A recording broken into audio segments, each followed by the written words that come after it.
Recording Lauri. progress. Okay, so let's get cameras off.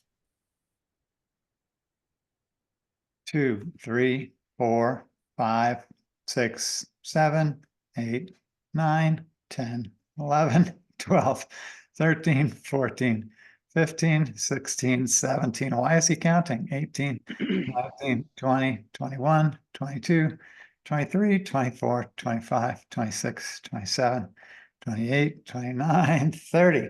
Okay, we now believe that our seminar has begun. Our amazing first summit of the Institute for Anatomical Research here in Colorado Springs, Colorado. We are so glad you've come. We so much appreciate you signing up for this because the lab needs our support. And I am so happy to be a supporter of the lab. It delights me. And I have to put my glasses back on because I can't see anything. So I'd like to introduce our webinar first by simply thanking you all for being here. Many people signed up for this, and we have an incredible slate of presenters from all over the world, actually, who both are lovers and patrons of the lab and teachers of international repute, all in their own right. So we have an incredible cast of characters to join us and inform us and to learn with today, tomorrow, and Sunday. So that's fabulous. A few ground rules for the webinar. This isn't a standard Zoom call, which is what I usually work with. This is a Zoom webinar format. It's slightly different. And the way we set it up is that our attendees, of whom there are many, can tap into this through the Q&A. So we're going to have someone moderating the Q&A as we go through that. I won't be able to look at it because I'm talking with our guests. So we're going to moderate the Q&A with another host helper person so that your questions can possibly be fielded. Although we do have fairly limited time. So we'll do our best if there are questions to connect with them, but we'd like to just hear from our speakers as well. So that's how it's going to go. The hand raise function won't work, I don't think, nor is the chat enabled. So we're going to have a Q&A, and if we don't get to it during our talks, maybe somehow we could address some of those questions and answers later, because this material will be available for 21 days after the fact, courtesy of our tech genius who's in charge of this program, Carla Oliva, who set all this up, and we're so grateful to Carla. Well, without further ado, it's 10:05, and it's time to talk to our first guest, Bonnie Thompson. So I think, Carla, can you launch Bonnie into the spotlight mode here? And I'll introduce Bonnie with her on screen so she can see me praise her. There you are, Bonnie, all dressed up like a lab lady. Oh, how about that? You are first class. Look at that logo. Oh my gosh.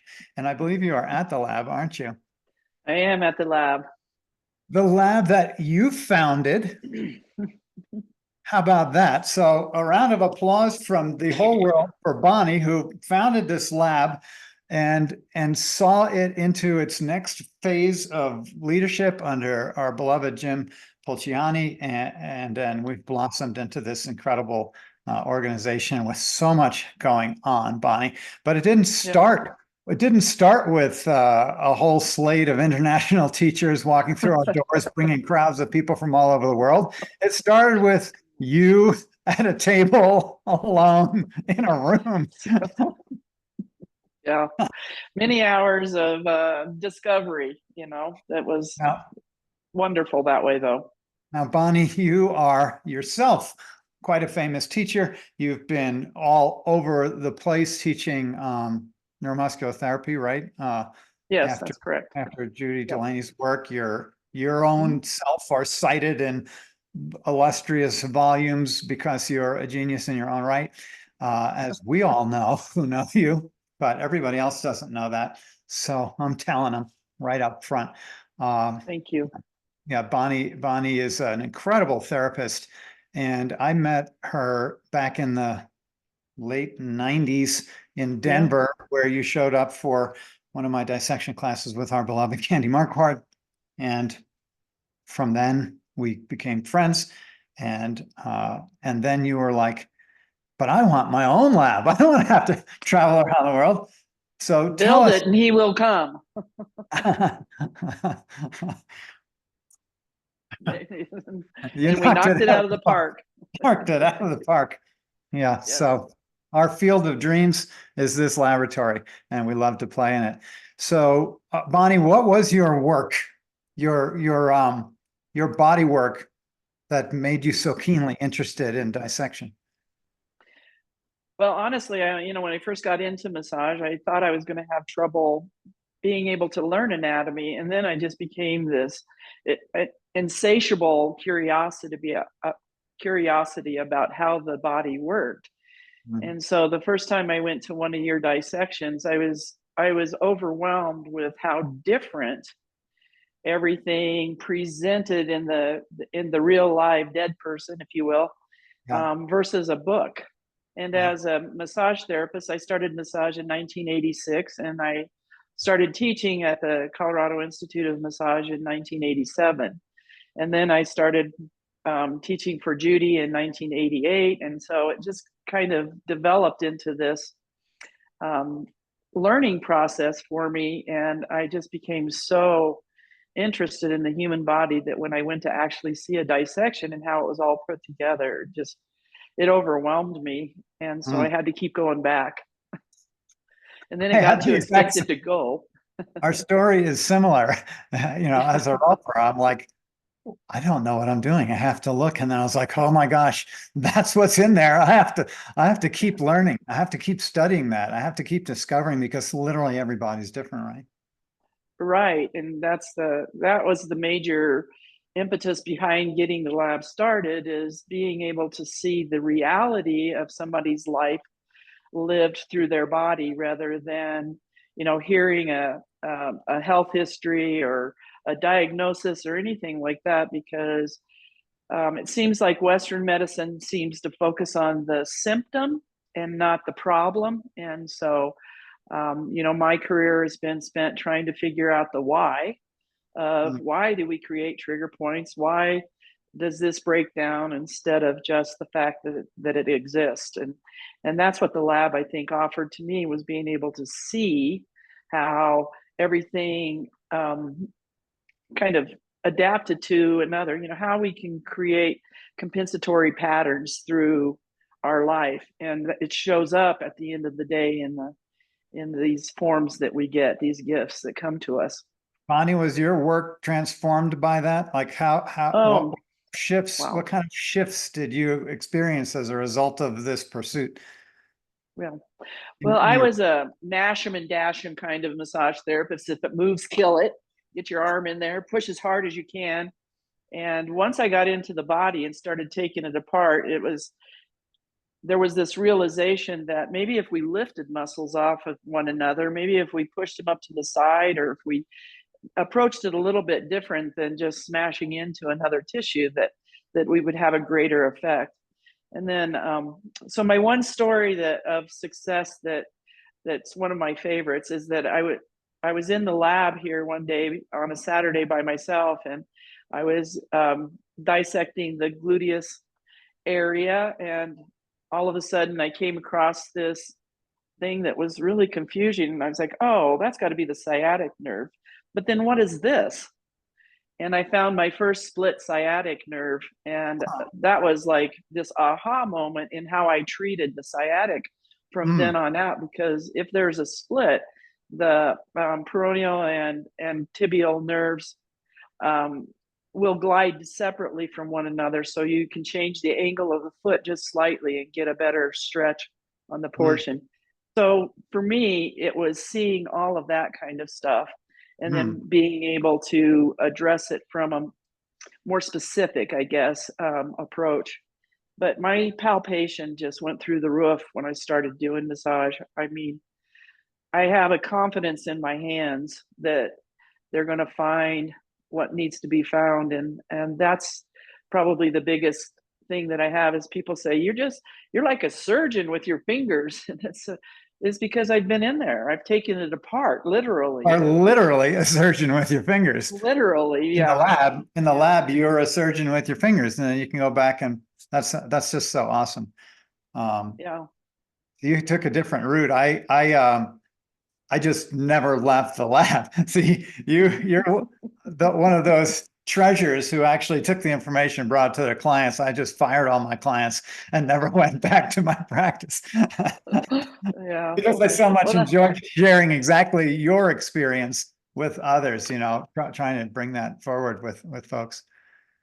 but there was just so much change after the first time I was with you in how I could palpate, or what my palpation skills. And so from then on out, I was like, I'm getting rid of the anatomy books because they can tell me what they think they know, but the reality is very different inside the body. And that was really what pushed me forward. Is I love doing massage, and I love being able to understand the mechanics a little better, and be more specific with my approach to the human body, and really kind of a broader perspective of not just pushing muscles down and around.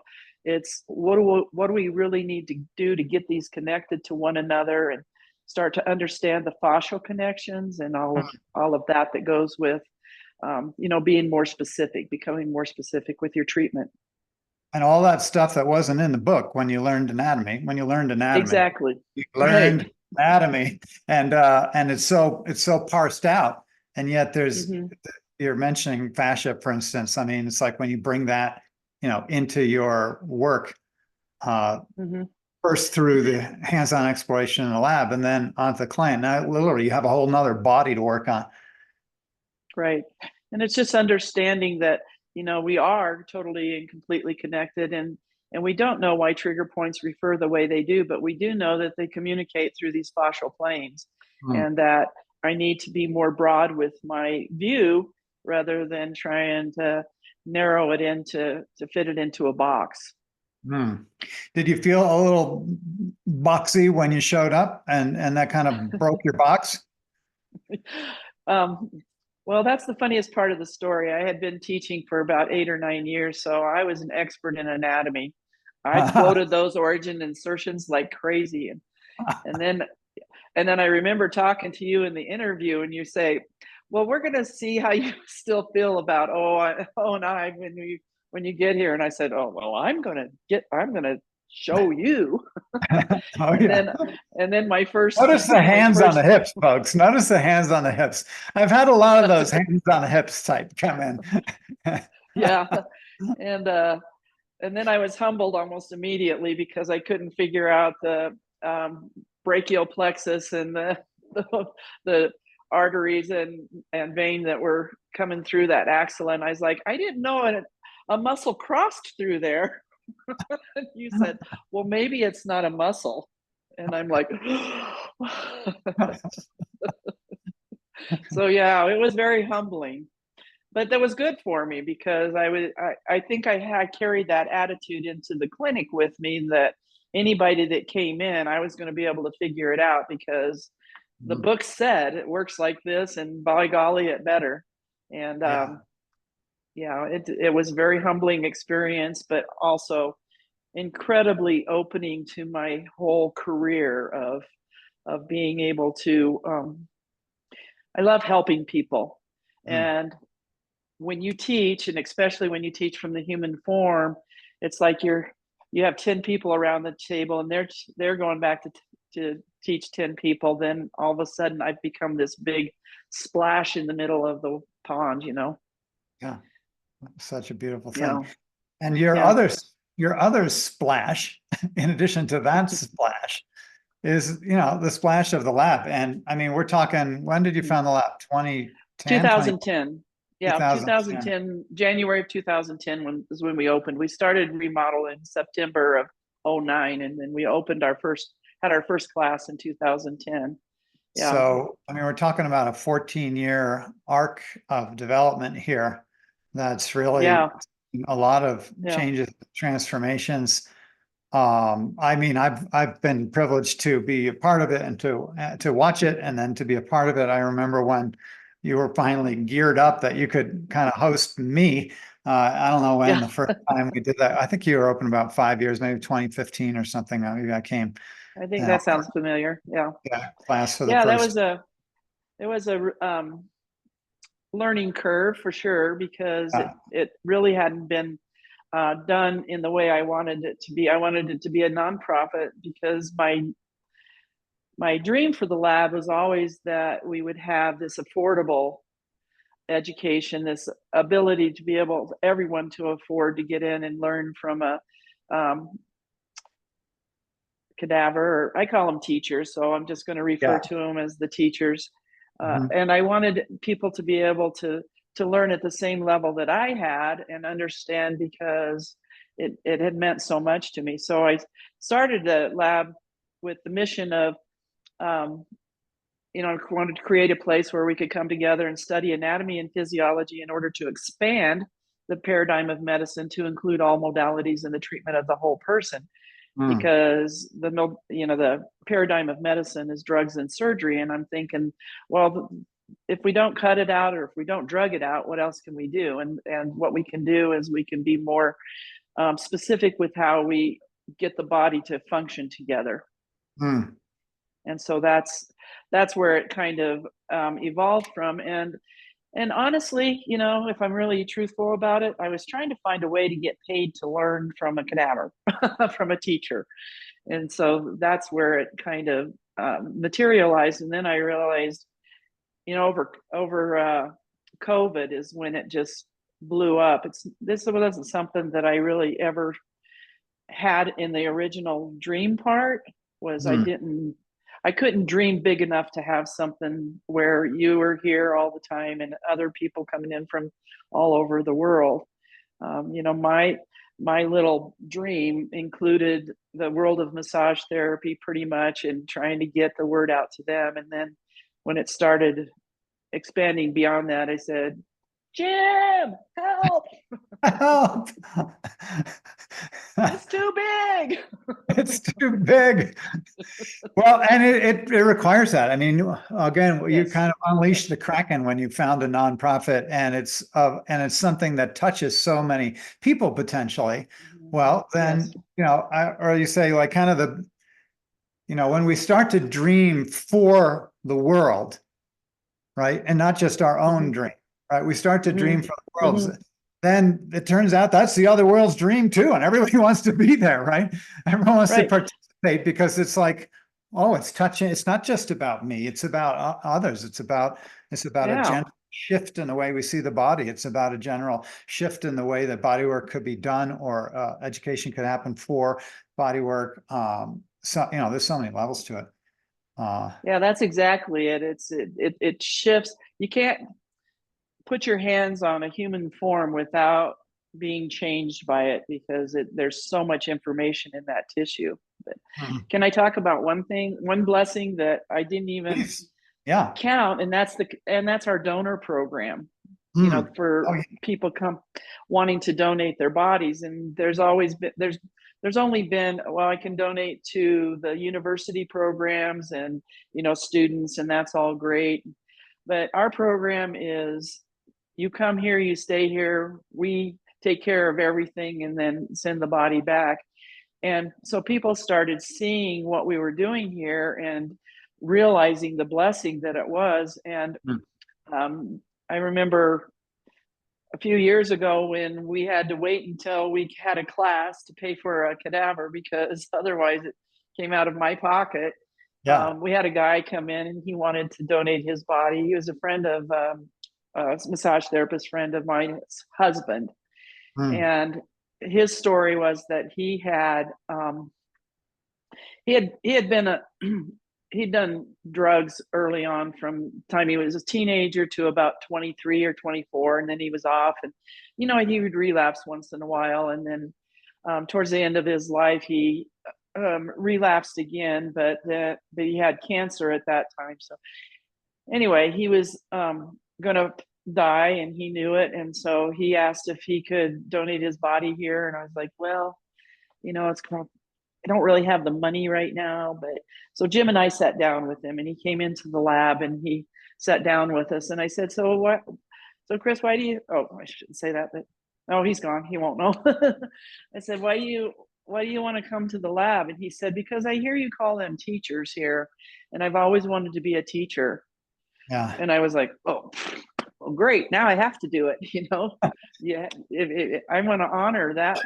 But we've had several people now that have requested to come to the lab, and then they get so enthused about dying.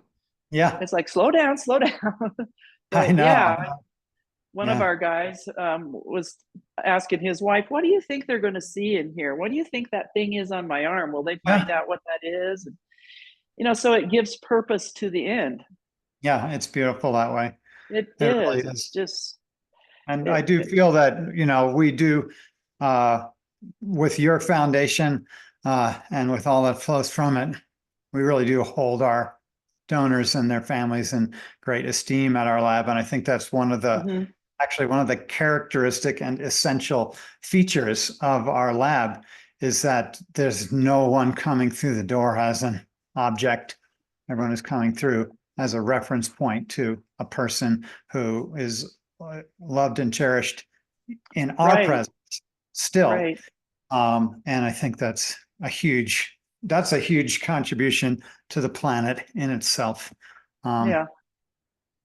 And Thank you. knowing where you're going and what's going to be happening and stuff, I think is calming to them in the end, it seems like, because it gives them something else to focus on rather than I'm dying.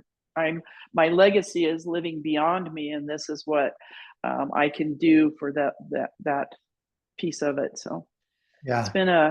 it's been a beautiful ride. I am so blessed and humbled by everything, and I promised I wasn't going to cry, but I can't help it. I just love this place, and it touches me so deep. It touches you and many others, Bonnie. Thank you. Good. Yeah. Yeah, so many others. There it is. And you're keeping on riding, baby. Jug on. We're still on the ride. Yeah. So Rachel Amen. came in, you might have noticed, like a mystery angel, and rewrote the names, the name list here. So it looks like Carla Stecco is going to be joining us shortly. I think we hit the time thing on us. Yep. Carla Oliva has a schedule out to the minute here, and I don't want to. So I do see Carla in the background. Oh, I love you. hi, Thank Carla. you. Hi. Hi, Thank you so Bonnie. much. Thank you, all of you. Bye. Thank you so much. Love. I'm so happy to see all of you. Carla, Hi. so How are nice to you? see you. I'm good. It's been a little while. I haven't seen you since last summer. What a treat to see you here. Thank you for joining us for our summit, because we're so honored that you come and patronize our lab and bring your huge groups, your dissection parties. It's the only way to describe it. Carla's classes are not just classes, they are celebrations of life. But it's important to mix the fun and also the possibility to learn. So I think that we need always to mix and to find also the time to stay together and to have a nice party and so on. So also this summer you are invited, okay? Yes, thank you. I think I'm going to be on the road and I'm going to miss your class because I'm doing my nerve tour all over the country. So I have another 50 or so talks to give. But so I will terribly miss both visiting your class and your party. Folks, some of you, I would think most of you know Carla, but for those of you who don't, she is like basically the crown jewel of our fascia community, a most treasured physician, researcher. She's published like 200 papers. She's famous, guys, because she's so smart and hardworking. I don't know many people who work as hard as you, Carla, because you produce an incredible body of knowledge in service of our community, of our learning, of so many professions that you contribute to. So thank you for your massive legacy of work that you have only just begun, I have a feeling. Because you're Yes, but fortunately, I'm not alone. I have a lot of people that collaborate with me, and I think that is really important to create a big community and grow together, because only in such a way I have enough strength to move on. And consequently, I think that is really important for me, all the people that support me and my work, and it's much easier in such a way. Yes, yes, you have a wonderful research team around you. I haven't met them all. I have met a couple of your friends who came last year, and really, it takes a village to get this information out, doesn't it? I know with my own projects that I film, I have a huge group of people who help me to accomplish that. And although I am the front face of all of that work, I'm very conscious that I couldn't do it without a team, much as you do. And, you know, some people are just better at stuff than we are, right? Don't ask me to look through the microscope. I don't know what it looks like in there. I need big things, right? Yes, but what I like of my work is to move from the clinical practice, the dissection, the histology, and also now all the molecular aspect. Is amazing how we can see the same structure from many different perspectives. Mm, And I think that the dissection is fundamental for that. I always suggest that all the people that have to treat the patient need to do the dissection, because if you look only the molecular aspect or only the clinical aspect, you're not really able to understand the body. You need to combine different information, and only such way you can really understand how to treat a patient, how to train an athlete, but also you can understand the molecular aspect, the imaging. So it's fundamental. Carla, can you tell us about your clinical practice? What does that look like? Is it surgery? Is it hands-on work? What is your clinical practice? Okay, so I started as a surgeon, but then I moved only in manual treatment. So I work now only with fascia manipulation technique, because I was curious to understand and what we can do just with the hand. And it was really strange, because when I was a resident, I saw the enormous potentiality of the surgery, but also for some situation, for some pain, the surgery is totally wrong. And I saw on the other side my father that with the hand is able to give a better answer to the patient. And is for that reason that I started to be curious about fascia, because with the medical studies, nobody speak me about fascia. During my resident period, nobody tell me about fascia. Also, if we cut all the day the fascia, nobody take care of that.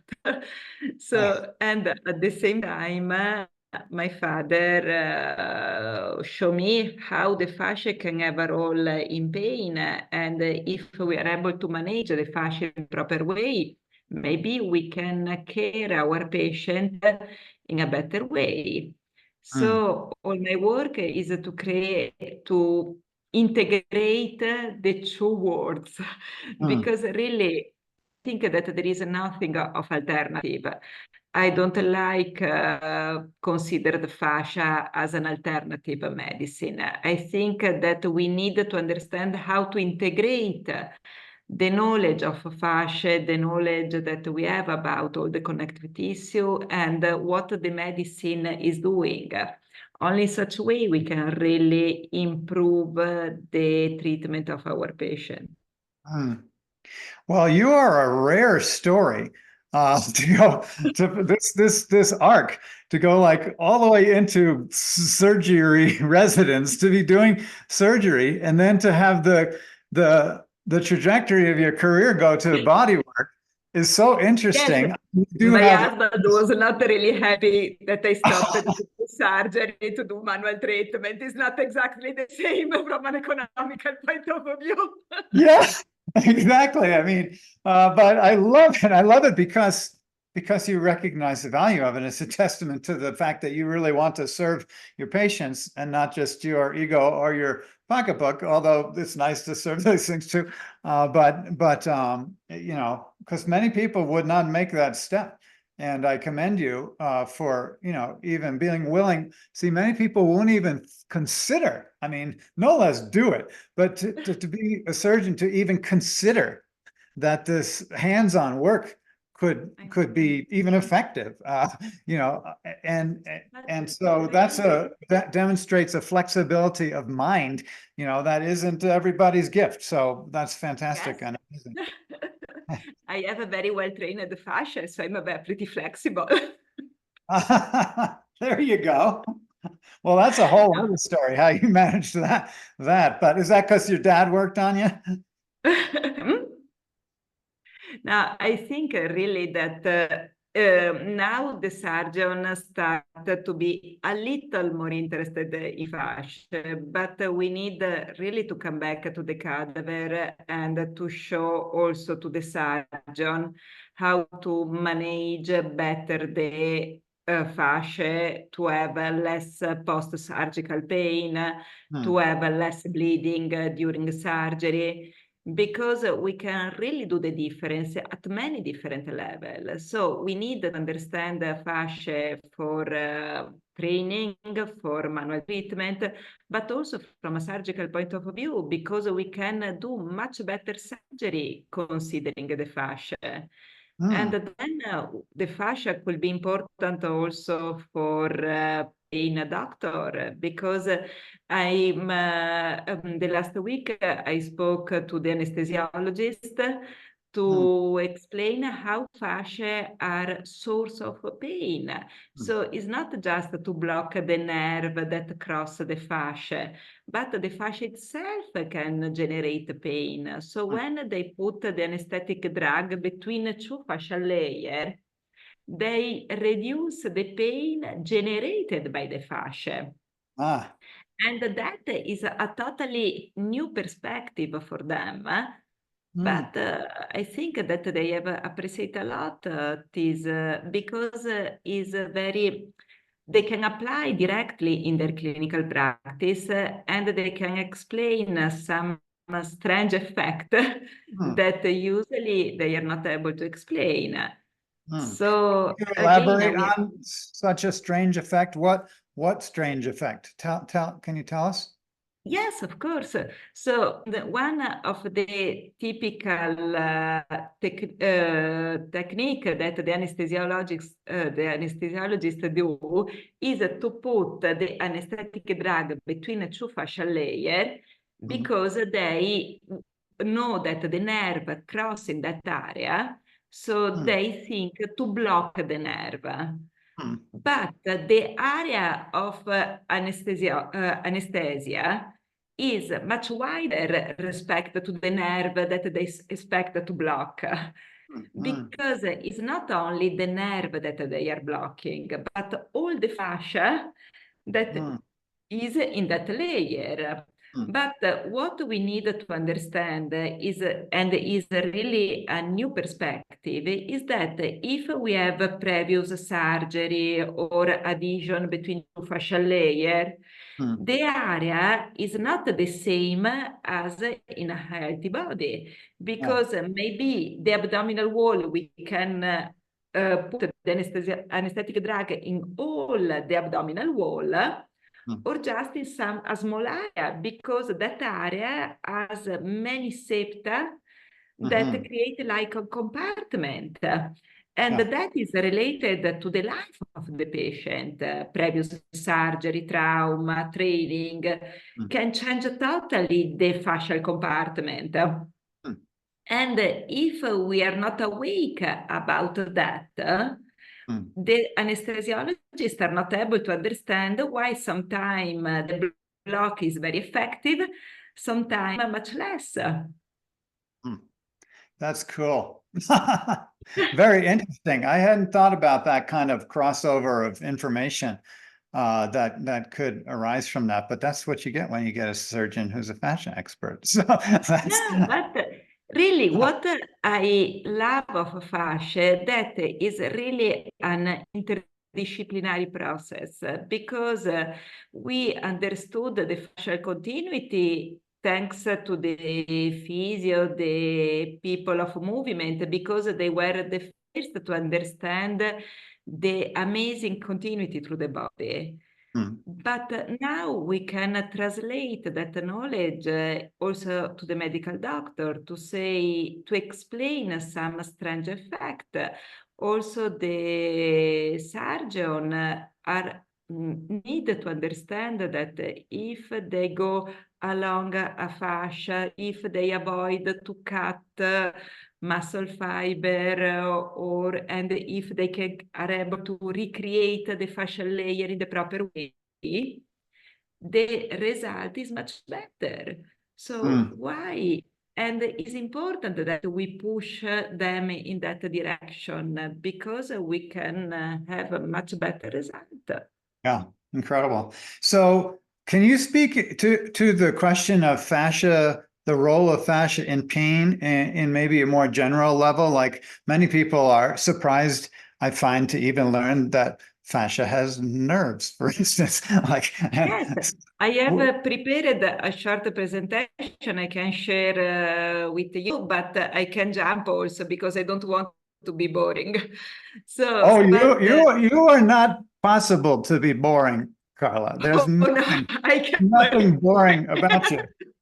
So yes, we have I think we have a good 20 minutes here. So let's have golly, yes, this is awesome. Check it out, folks. It's in Italian. So Università degli Studi. Oh yeah, what do you got?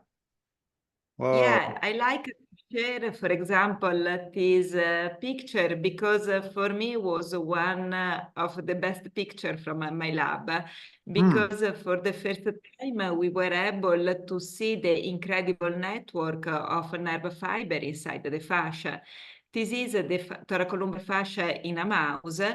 And you can see in brown all the nerve fiber that are stained.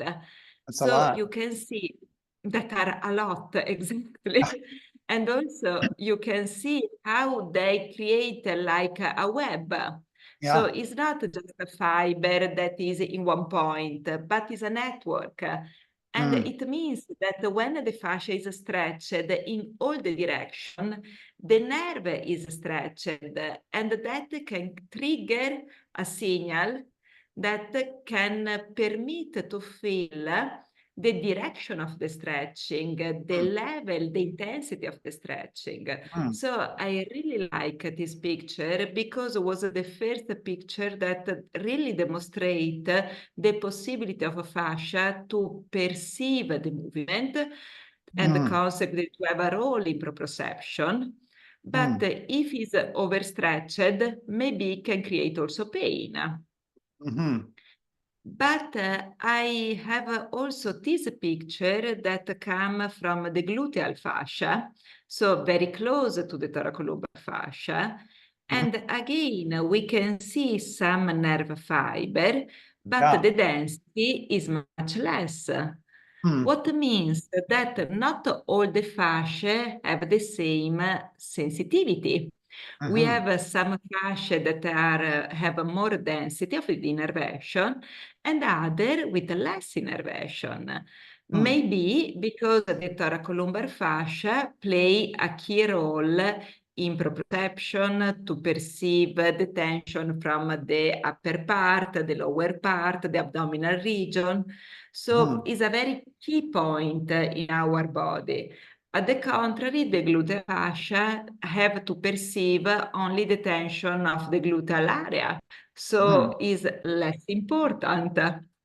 And why I underline that? Because we need to understand that the fascia is a big network related each other, but also each area has a very precise organization, specific feature. Yeah. And maybe a thoracolumbar fascia is more sensitive to the alteration. And for that reason, maybe we have much more back pain respect to a gluteal fascia, or maybe another fascia that have different role. So Carla, can I ask a question? Of course. Because this is just so beautiful, these two images.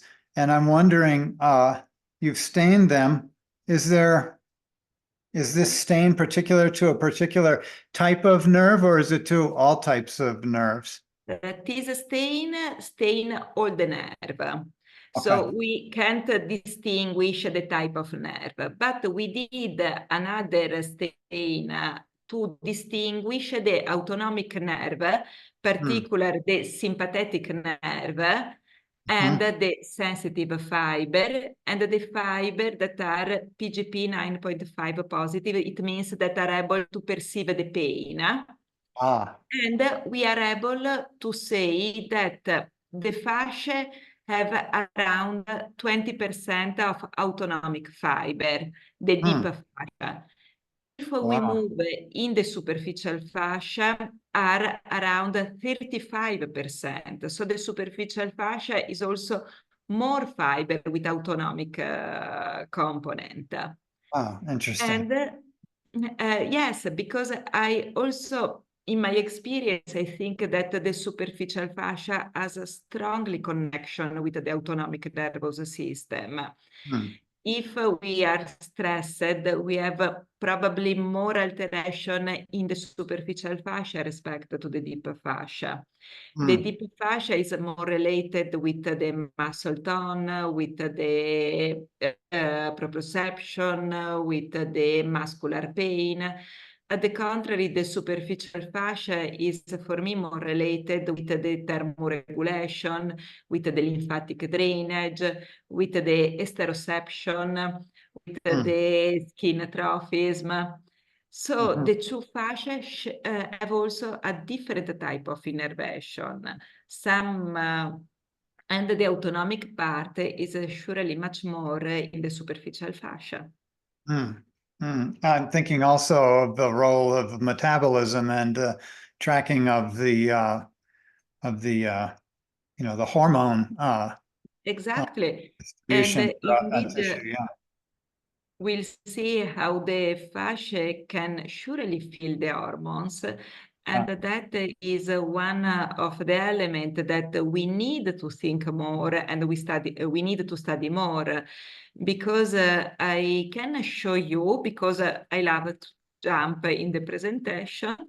So that is our study about the expression of the endocannabinoid receptor inside the fascia.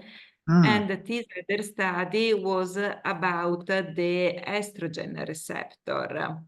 And I like this picture because underline how under estrogen stimulation, the cell of the fascia are very active, become very active, and release in the extracellular matrix a lot of collagen fiber.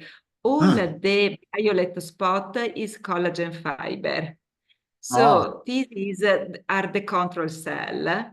This is the cell without with a very low level of estrogen and as the postmenopausal level. This is the stimulation as the pre-ovulatory phase or the pregnancy level. So our fascia during pregnancy became very active. They changed totally the aspect. They became, because they need to adapt to a different shape, and consequently, their metabolism is much more. But what means also that if we use, for example, anti-estrogenic drugs, for example, after cancer, breast cancer, we stop all the receptor inside our fascia. So the metabolism of our fascia changes totally. And Oh, I have some female that start to have a lot of facial pain with this type of medication. So they need to take anti-estrogenic drug for the cancer, but they start to have an incredible pain. oh, And we need to study much more why some female are so sensitive to the mm, hormonal input. We know that, for example, some female feel a lot the menstruation, the pain during men's period. Why? Because probably they express more hormones in the fascia, so the mm, fascia are more sensitive. And mm. maybe in the future we can have a better treatment for dysmenorrhea, or we can manage better the pain when we have to use anti-estrogenic drug after cancer. So again, study more the fascia will, I hope, will permit a better treatment of our patient. So much so. That's so interesting. That's just this chain reaction, right? You take the drug, it influences the hormone, which changes the fascia, and the fascia needed to change because of the changes in the body, and then you lose that opportunity. Yes, it's an equilibrium, but Yeah. probably all of us have different fascia. Also, you during the dissection, surely you have a highlight how different are the fascia in the different cadavers. Yeah. Yes. And if we are able to visualize from a macroscopic point of view the difference, think about a microscopic point of view. Surely are Mm, much, much different.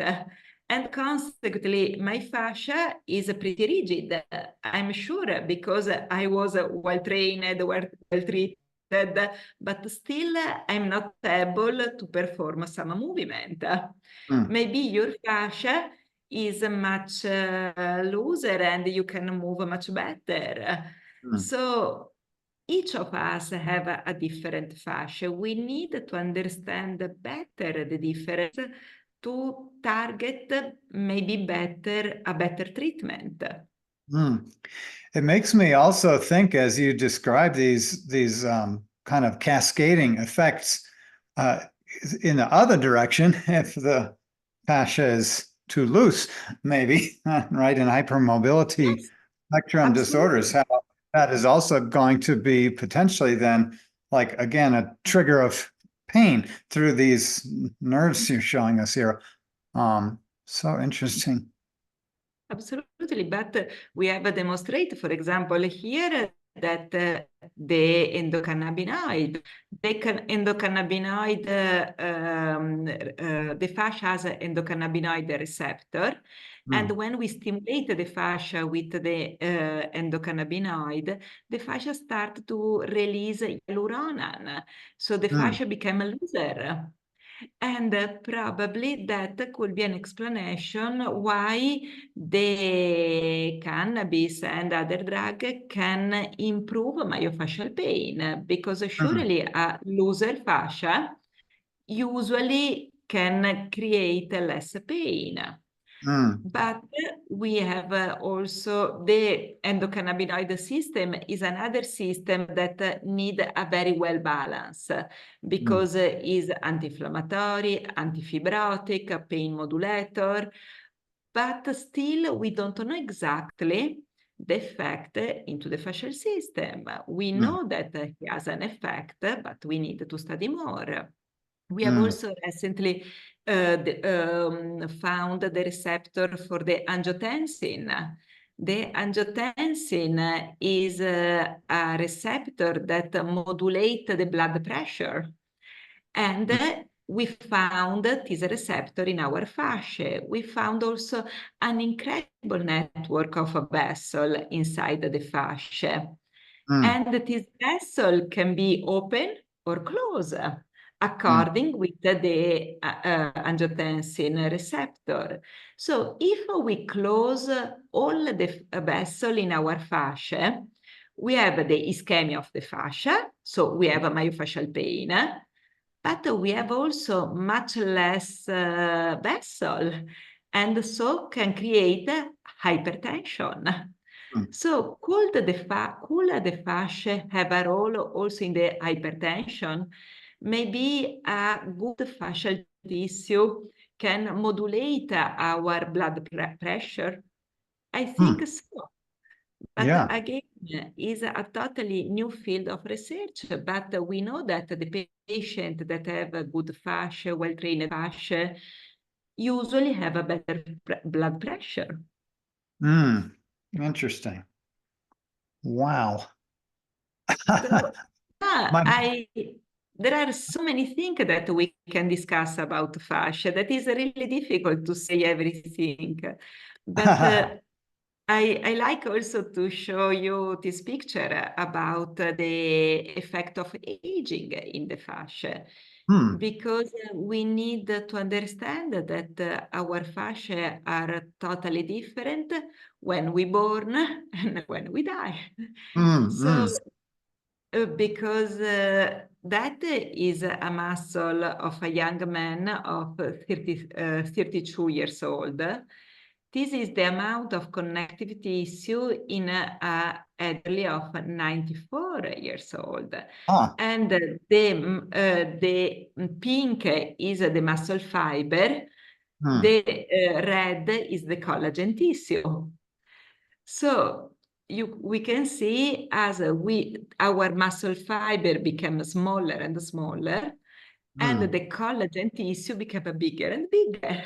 Yeah. And also the fascia, the macroscopic fascia, we can see that usually in the elderly people are easy to visualize, are very nice, because probably we create like a exoskeleton that day by day can support our posture, is reinforced by our movement. But this creates also rigidity in our body, less ability to learn new movement. And again, is a balance. We need to create a stable fascial system with some fascial reinforcement, with a better structure, but that reduce our ability to move. And in this study that we did with the engineering department, we stretch just a muscle fiber of a young and old people, and a muscle bundle, so also with the fascia around. And we discovered that the mechanical propriety, the elasticity, was the same in the muscle of young and old people. But the muscle bundle with the fascia changed totally. So it's the fascia that creates the rigidity of when we are old. So all the concept that we need to maintain the elasticity of our body becoming older probably is of our fascia. Yeah. And that is another element that we need to address. But look at that, what happened when we are young and coming older. We lost hyaluronan. This is a study that we did in the mouse, and we compare the amount of hyaluronan, so of loose connective tissue in the fascia of a very young animal, adult, and old animal. And it means that when we are young, we have a lot of hyaluronan. Our fascia, we can see also the ultrasound, are bigger, well hydrated, there is a lot of hyaluronan.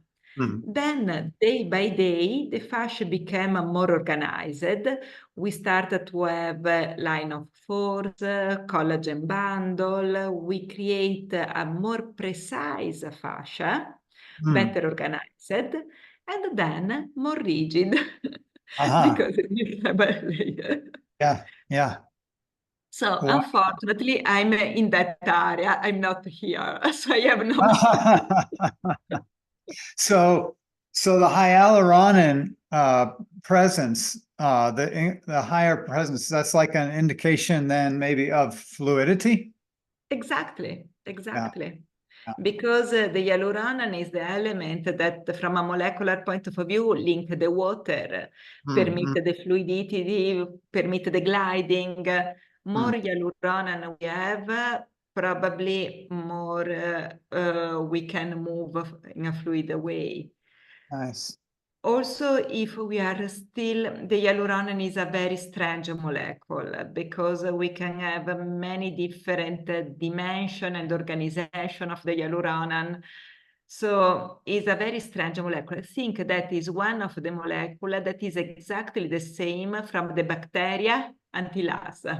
Ah, oh, that's super. So is incredible and can have many different aggregation, could be pro-inflammatory and anti-inflammatory, can be pro-metastatic in the cancer and anti-metastatic, can have so many different and opposite function according with the way and the ability to create aggregation. So is Wow. another story. That's so interesting. Carla, it is 11, and I do not Yeah. want to overstretch you. I want to see your beautiful face again. Oh, I hope so. We can. No, I really hope that we can meet. Oh, there you are. We can meet in Colorado, or maybe you can come in Padova. You can visit us. That would be so much fun. I was talking to Rachel about that, actually. I was like, we could go to Italy. Exactly. Have an adventure. Thank you for everybody who is here. I thank you for myself for educating us, and I learned so much every time I listen to you. Every time I see one of your slides, my brain is like, and it just astonishes me, your range of knowledge and how much you have contributed to this conversation. So thank you for joining us, and Thank you do so look much, forward to really. seeing you in person again soon. And you'll be at the lab. Maybe if anyone is out there want to join Carla in the lab, do you still have space? Yes, we have still space. So if somebody wanted to join, we are in Colorado the 22 of July. Awesome. And if you are there, please come also you above all in the party, okay? Thank you. Thank you. Okay, Bye-bye. folks, bye. We have scheduled now well, I used 1 minute of it. So we have a 4-minute break before we get back together to speak with our dear friend, Lauri Nemetz. So enjoy 4 minutes. I'll let you stare at my beautiful screen here. I will be back shortly. Thanks, everybody.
Okay.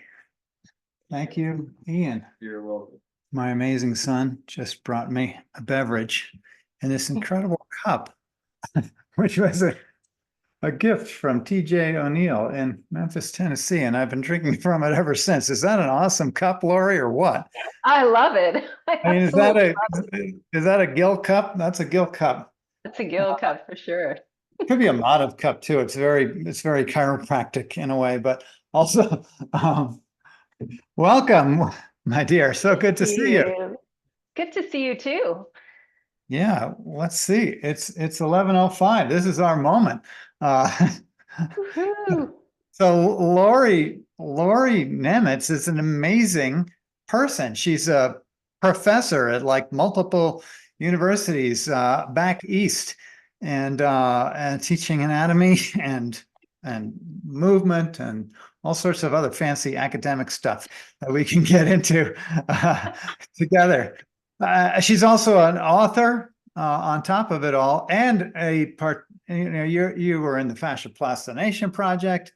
You present at the Congress. We just were together at a cool PT. We were. That was great. Thing. Yeah, well, that was really on lumbopelvic pain. So you're all over the map, and you're also on our map because you come to teach dissection with Leslie Kamminoff at our amazing Institute for Anatomical Research. So. So many boxes you tick, and here you are now to share with us some more. How you doing, Lauri? I'm doing okay, hanging in there. Hanging in there. The whirlwind travels, yes, indeed. Yeah, So, yeah. Good. And So, yeah, go ahead.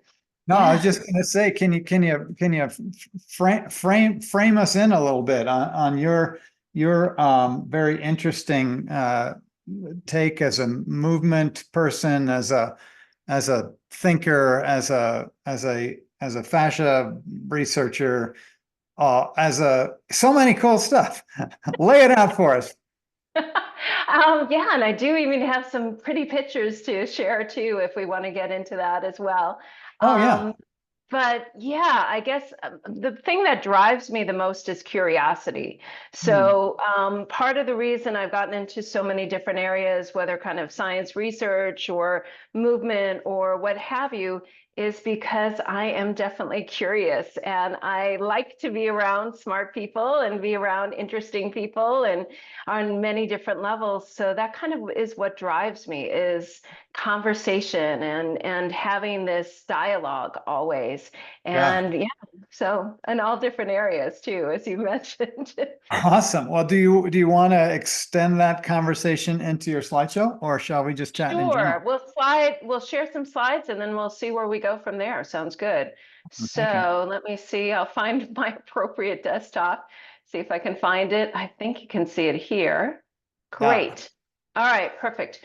Yeah, just move away the sidebar if it's in your way for anybody's. I have not a lot of text anyhow. I have mostly pictures, but I do have that picture. Aren't we cute? And look at how skinny I am. My gosh, those were the days. It was a long time ago. It was back in the days when we used to do labs at in Newark, New Jersey. And this was, I think, even during one of the month-long dissections. And it was a lovely, special place. But man, is it nice to, the Colorado Springs place has certainly brought in a home for a lot of people. And I think it's, you know, incredibly special. But just to gather that in there from the way back. And I'm just thrilled to be talking with all these wonderful people around me too, friends and colleagues. But I'm going to throw this picture in there. And everybody, I oftentimes use this in lectures, and people are like, why are you putting up a picture of dandelions? And this is my big thing lately, is talking about perception and visual understanding of things. If we don't have names for things, we often have them fall off our radar. And this comes from a children's book that I happen to just love, called The Lost Words. And it came about because they were finding in the Oxford English Dictionary, they were dropping words like dandelion from the kids' dictionary. So having that, they wanted to kind of create a spell book of things to be important, concepts that we need to hold dear. And that's kind of in the anatomy world too. What we see, what we perceive, what we can understand in different ways affects how, like Bonnie was talking about, how you work back on your patients or what you do next, or some of Carla's wonderful slides too. That impacts how we think and how we work. So this is my big thing. I'm doing a very late in life PhD because why not? There's that curiosity in contemporary human anatomy education. But my big thing is looking around visual rhetoric, or basically how images create meaning in the same way words create meaning. So this comes about in terms of things like anatomy. If you think of this lovely book where a lot of us are familiar with Vesalius, it was revolutionary for the time, not only because of what it showed in great detail, but because these were figures posed as if in life. So it was also respecting the dead in a different way, which is something we talk about in this lab a lot. And I actually was thrilled. I got to a couple times handle a Vesalius book, this one in the top right corner. Yeah, for real. It was from the University of Toronto.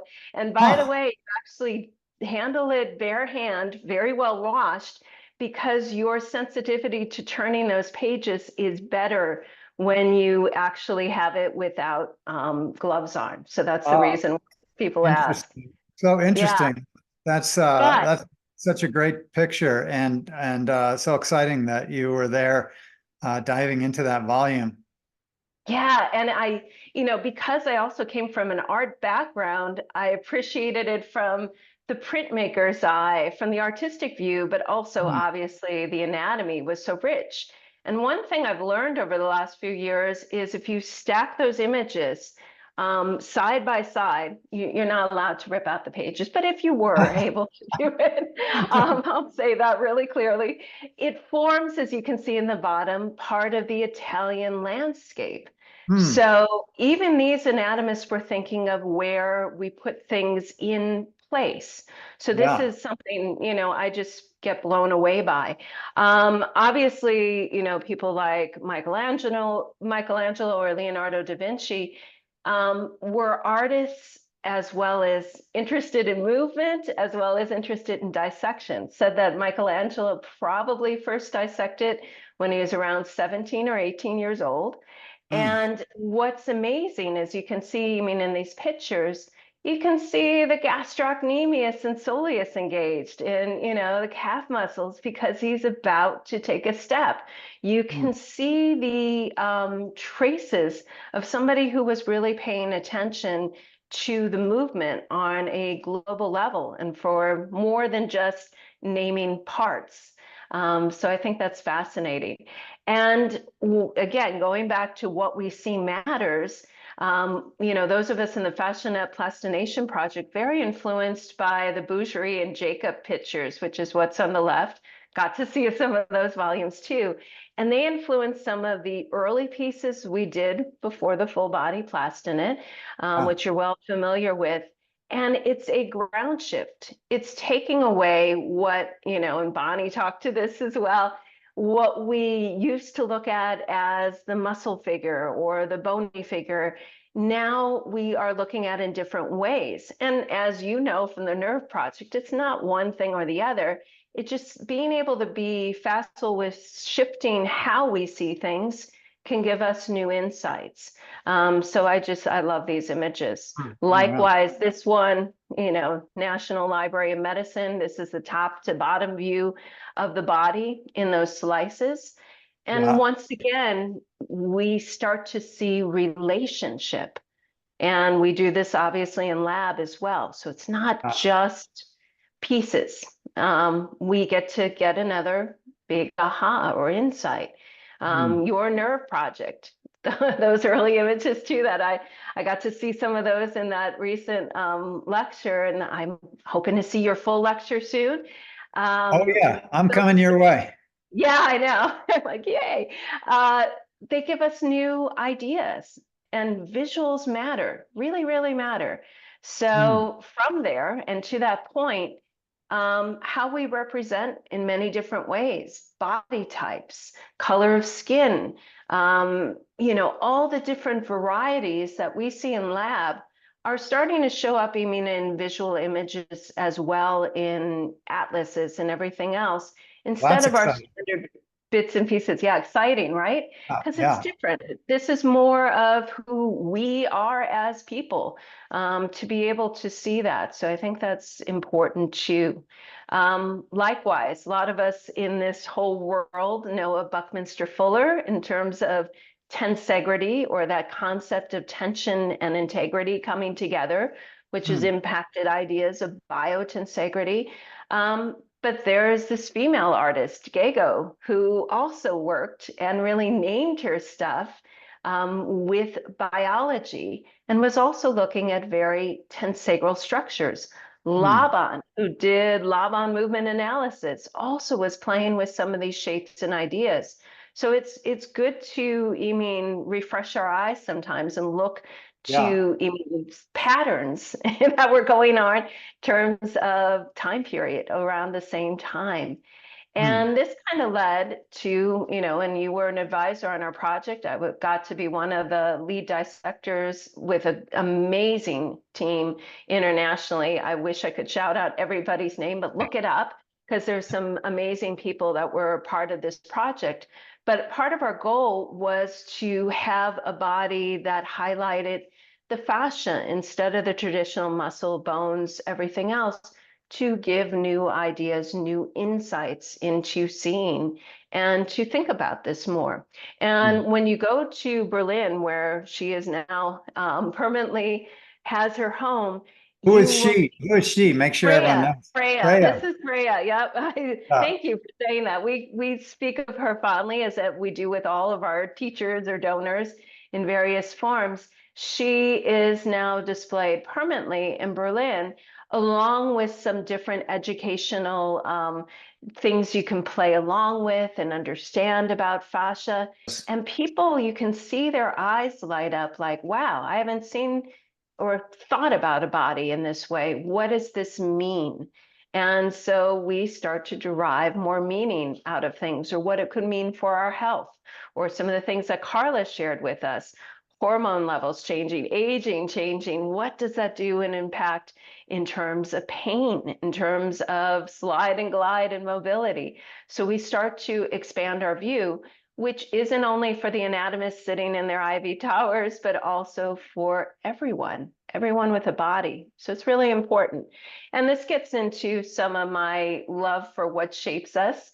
It's not only the emotional, it's the genetic, it's all of that together.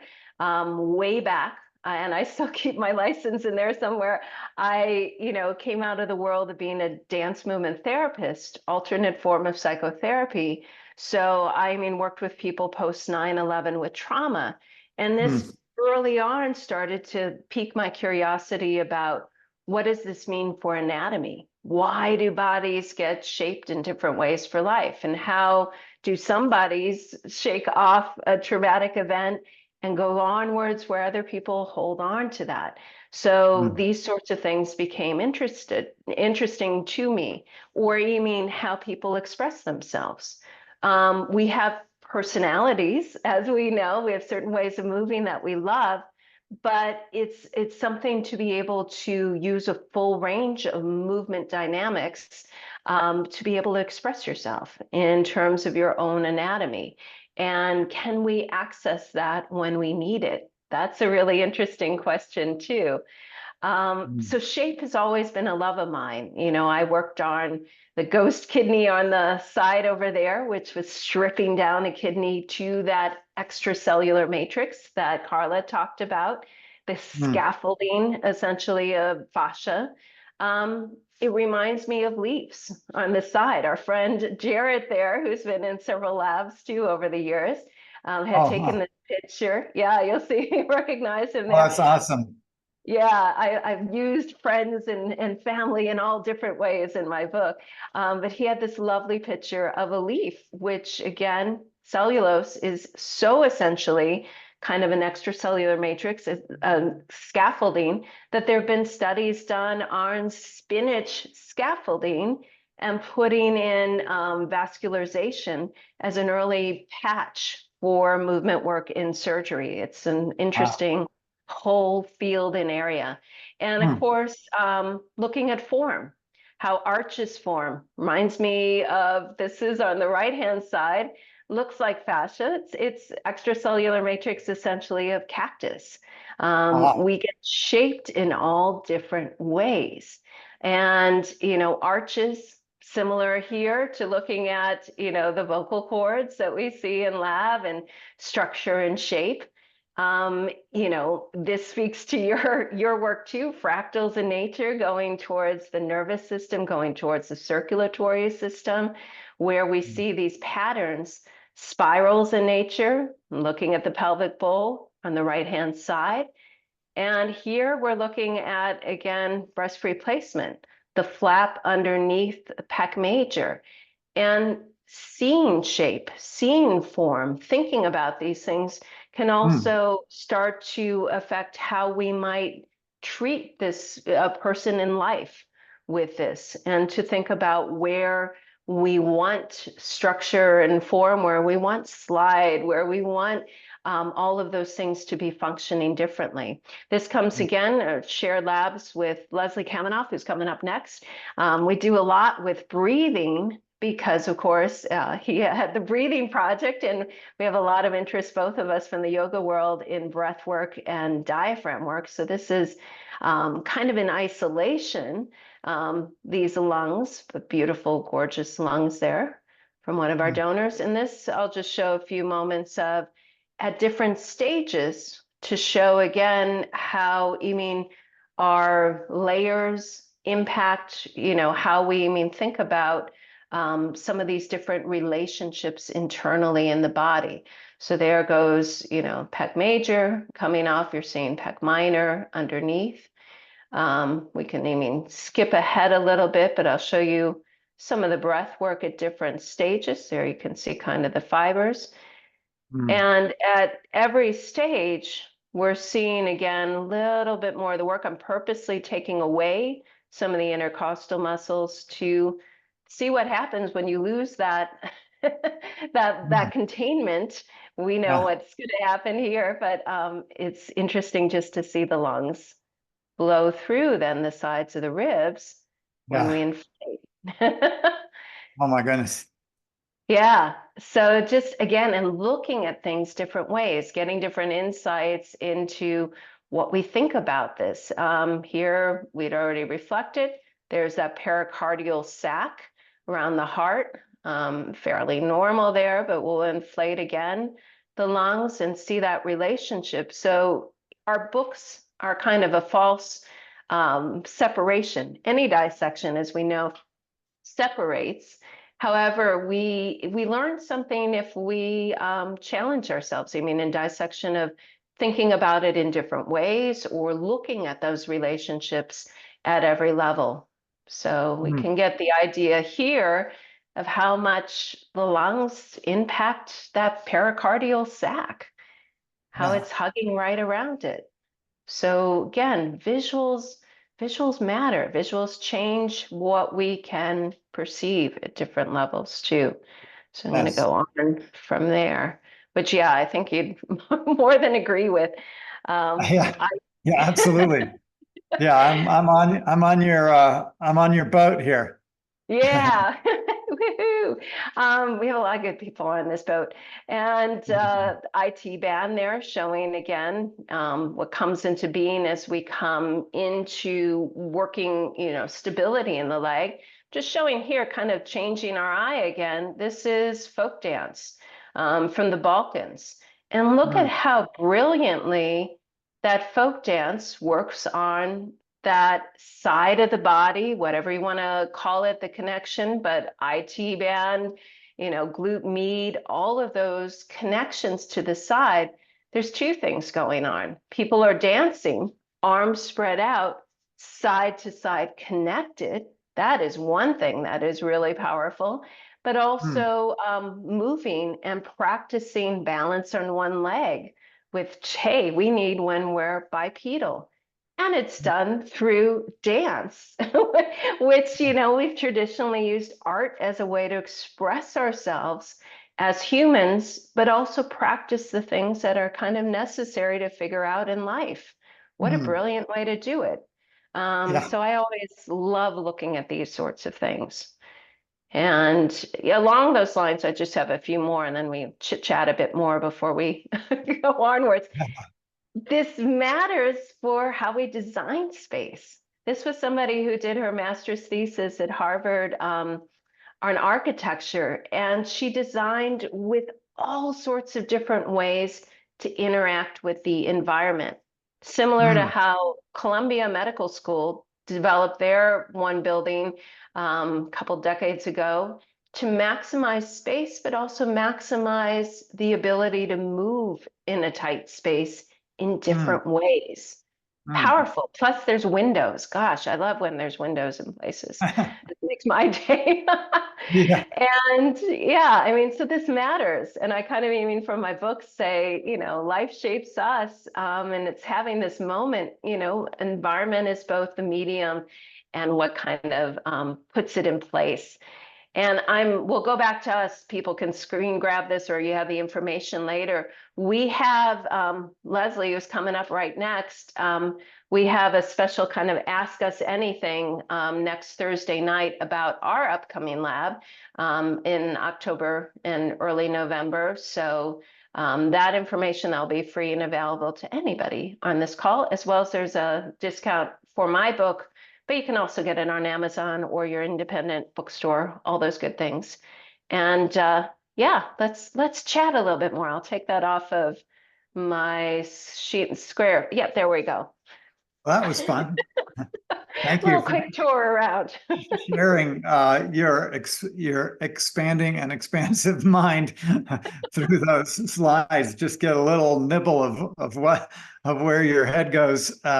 And your body. And it's so interesting. I think a lot about our movement and environment, you know, and there's this aspect that you're showing, like being able to witness ourselves in the environment, but then there's also the way that we, like you said, with respect to the building, how architecture will circumscribe how we move, but also I think everything in our environment. In other words, who we're standing next to will influence how we move, how we reach out of ourselves in our physicality is very much dependent upon context, people context. Are we in a library? Are we in a church? Are we out on the street in public, or think we're not in public? And how might we move differently outside when we think we're not in public? Right. And all of it, or whether you're in your home and you've arranged your home, and whether your home, you know, facilitates movement, or like I was thinking just yesterday, I'm in our living room. You know, we have a hard floor. The carpets have a table on them or a couch. So I'm either going to sit at the sit down counter, or I'm going to schlump onto the couch. But there's really no place in the main place where I live to get down on the floor and stretch, for instance. Right. And so I don't. And you know, so it made me think, how could I change this space that it would allow me to move differently, or in ways that I enjoy to move.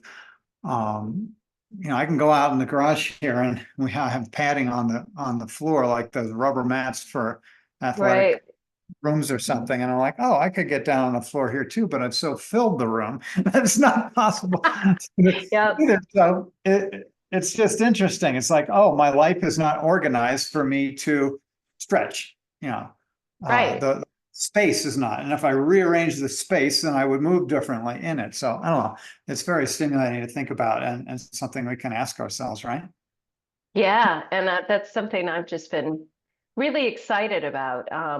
Environmental space, as well as this whole concept of visual rhetoric, and what does it mean for us, and how can we use this better for ourselves, for our clients, our loved ones? Yeah, because it matters. Yeah, and those visuals and shaping your self concept is also going to just utterly impact how you move, and how you move is what your body turns into, right? So, Yes. We kind of are what we think we are at that level at a real extent, and without even knowing what we think we are. We don't actually Absolutely. bring into our consciousness the concepts or metaphors that we're living by, to borrow a little Lakoff and Johnson book title there. Yeah, no, and that's something I think you put in a number of places too. Basically, we are shaped by thoughts. We are shaped, I mean, that goes back into Rumi and goes into other yogic thought processes too. But that basically we become in some ways what we are shaped by, whether we're talking about ideas or talking about environment. So, there's a lot of different things to explore in there. Yeah. It goes because when we think, years ago, my friend Bruce Schoenfeld invited me out to California to teach a course on basically embryology. And so I read a bunch of embryology textbooks and found myself deeply immersed in the concept of coming into form. What does it mean to come into form? And now, under the considerations that we're sharing right now, it's like, it's so much more than, genes and embryology, what is shaping us, and and how we're being shaped by our thoughts and our environment, as much as by any genetic information. It's just like, it just makes my I get excited about it too. I'm excited with you because it's just it's a fun and interesting topic, and once you realize it, then it's like, oh, I have some agency.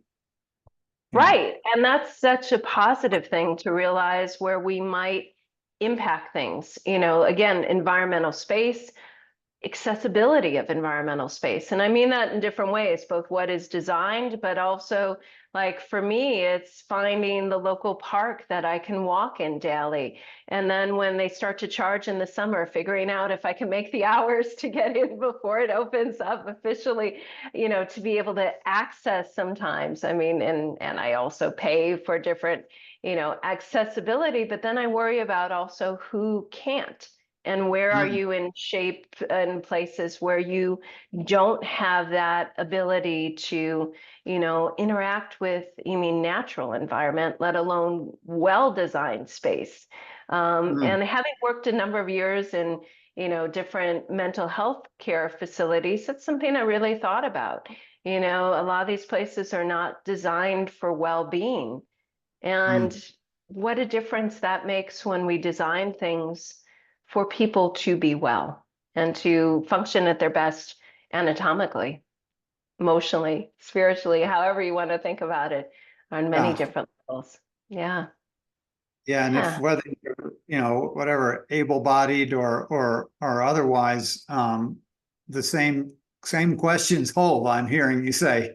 It's like, what is accessibility for even a healthy body? And then when you put on to that a body that's challenged, how to, the impact of environment is multiplied, right? When we create inaccessible environments for folks who aren't so able-bodied, and then what happens to the world, the contraction of the body of the person when faced with barriers in every direction, and then you start to have this oppressive sense of the spaces around you.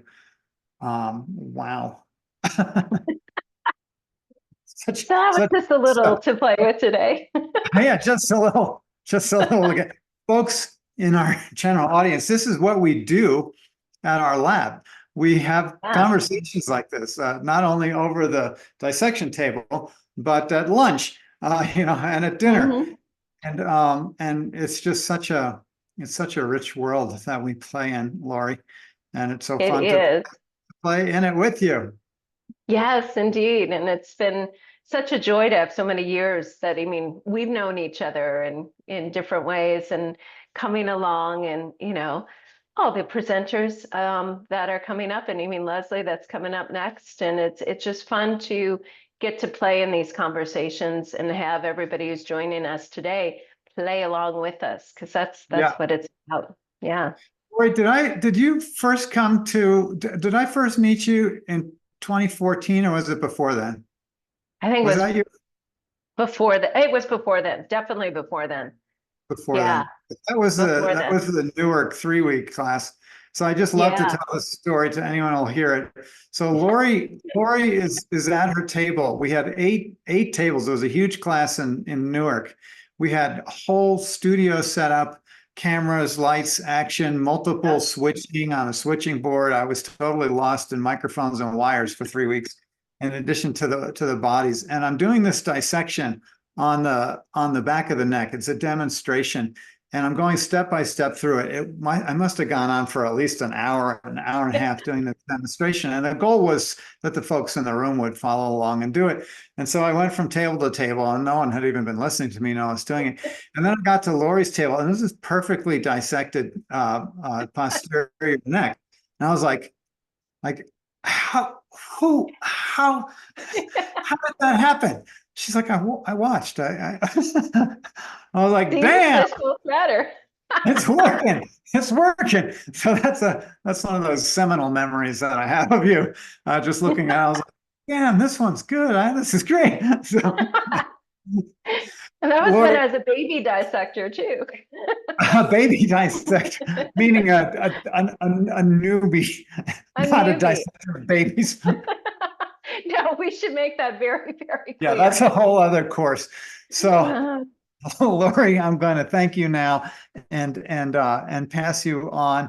I think I have a 3-minute window here before Leslie comes on. I'm going to run out of here one more time. Sounds good. I'll give you that opportunity, and thank you so much. Happy to be part of this. Thank you, my dear. I hope everybody comes and takes your class. Thank you. Yay. Take care, everyone. Bye. Carla, I'm going to be gone for about 2 minutes.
He's back. Let's see. 11:38. Wonder if we can get Leslie on now. I believe Leslie's, we got Leslie from 11:40 to 12:10. And it's there's my friend. Hey. So good to see you, buddy. Yeah. I'm having a blast here. What's that? He said, I'm having a blast here. I would think so. It's a real fun gathering. I'm not in my usual environment. I'm coming to you from my brother's house in New Hope, Pennsylvania. Oh, so, yeah, I do not recognize the room. So that's neat.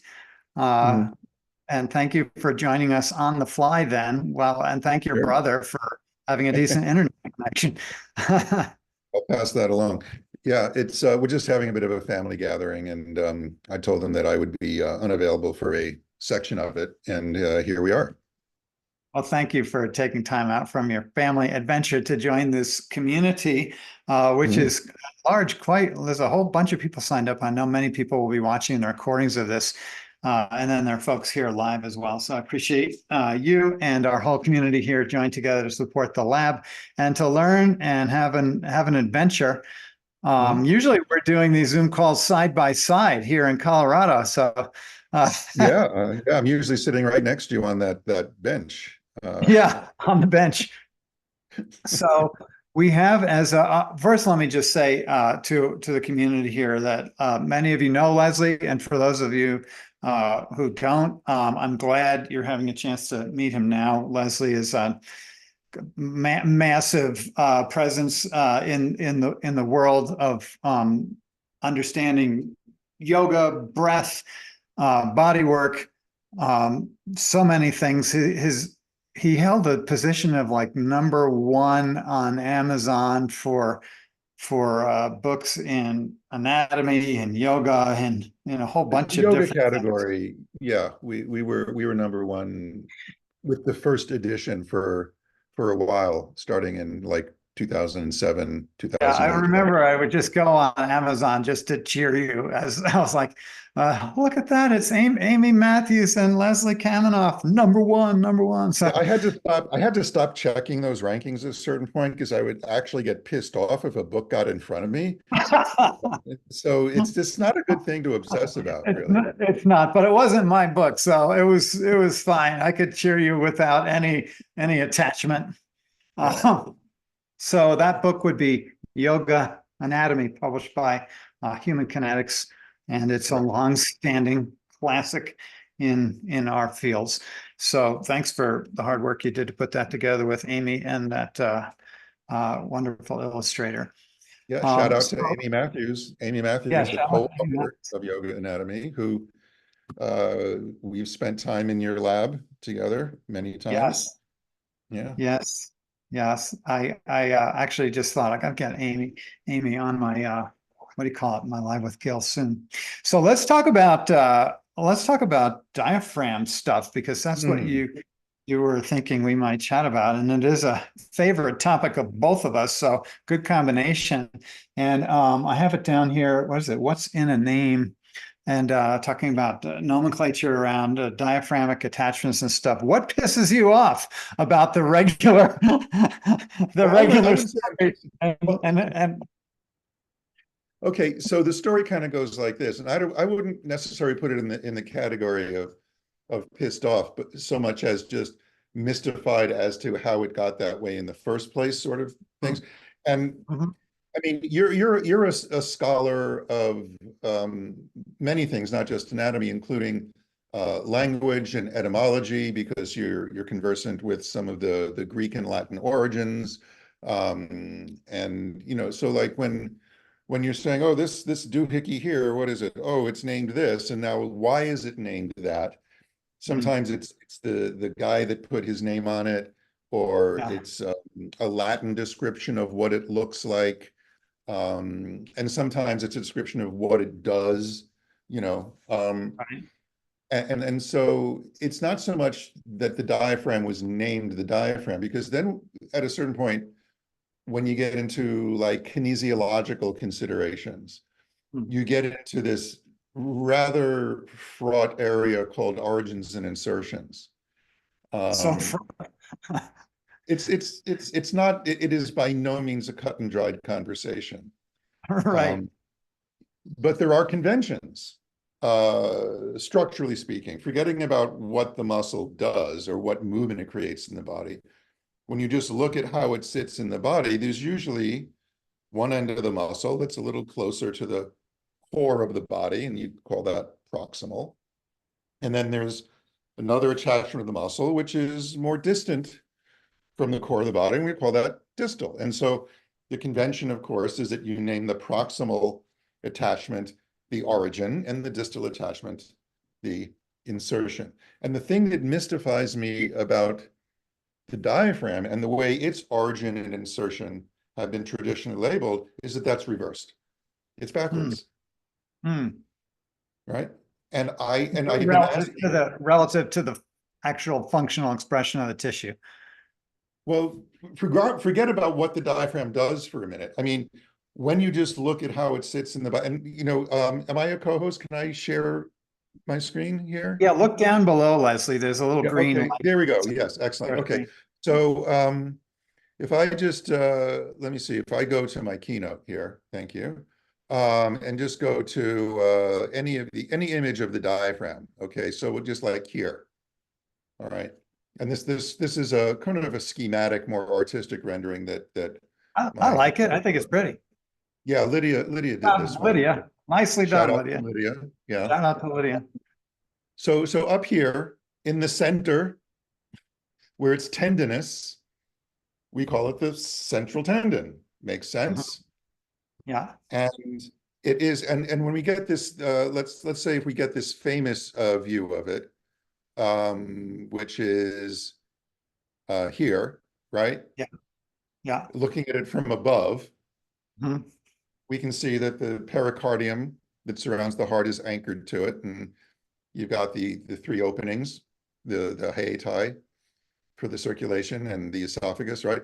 But that compared to, if we go back to that first view, that compared to the other end of those muscle fibers, way down here, yeah, the central tendon is more central, it's more proximal, it's more towards the core of your body.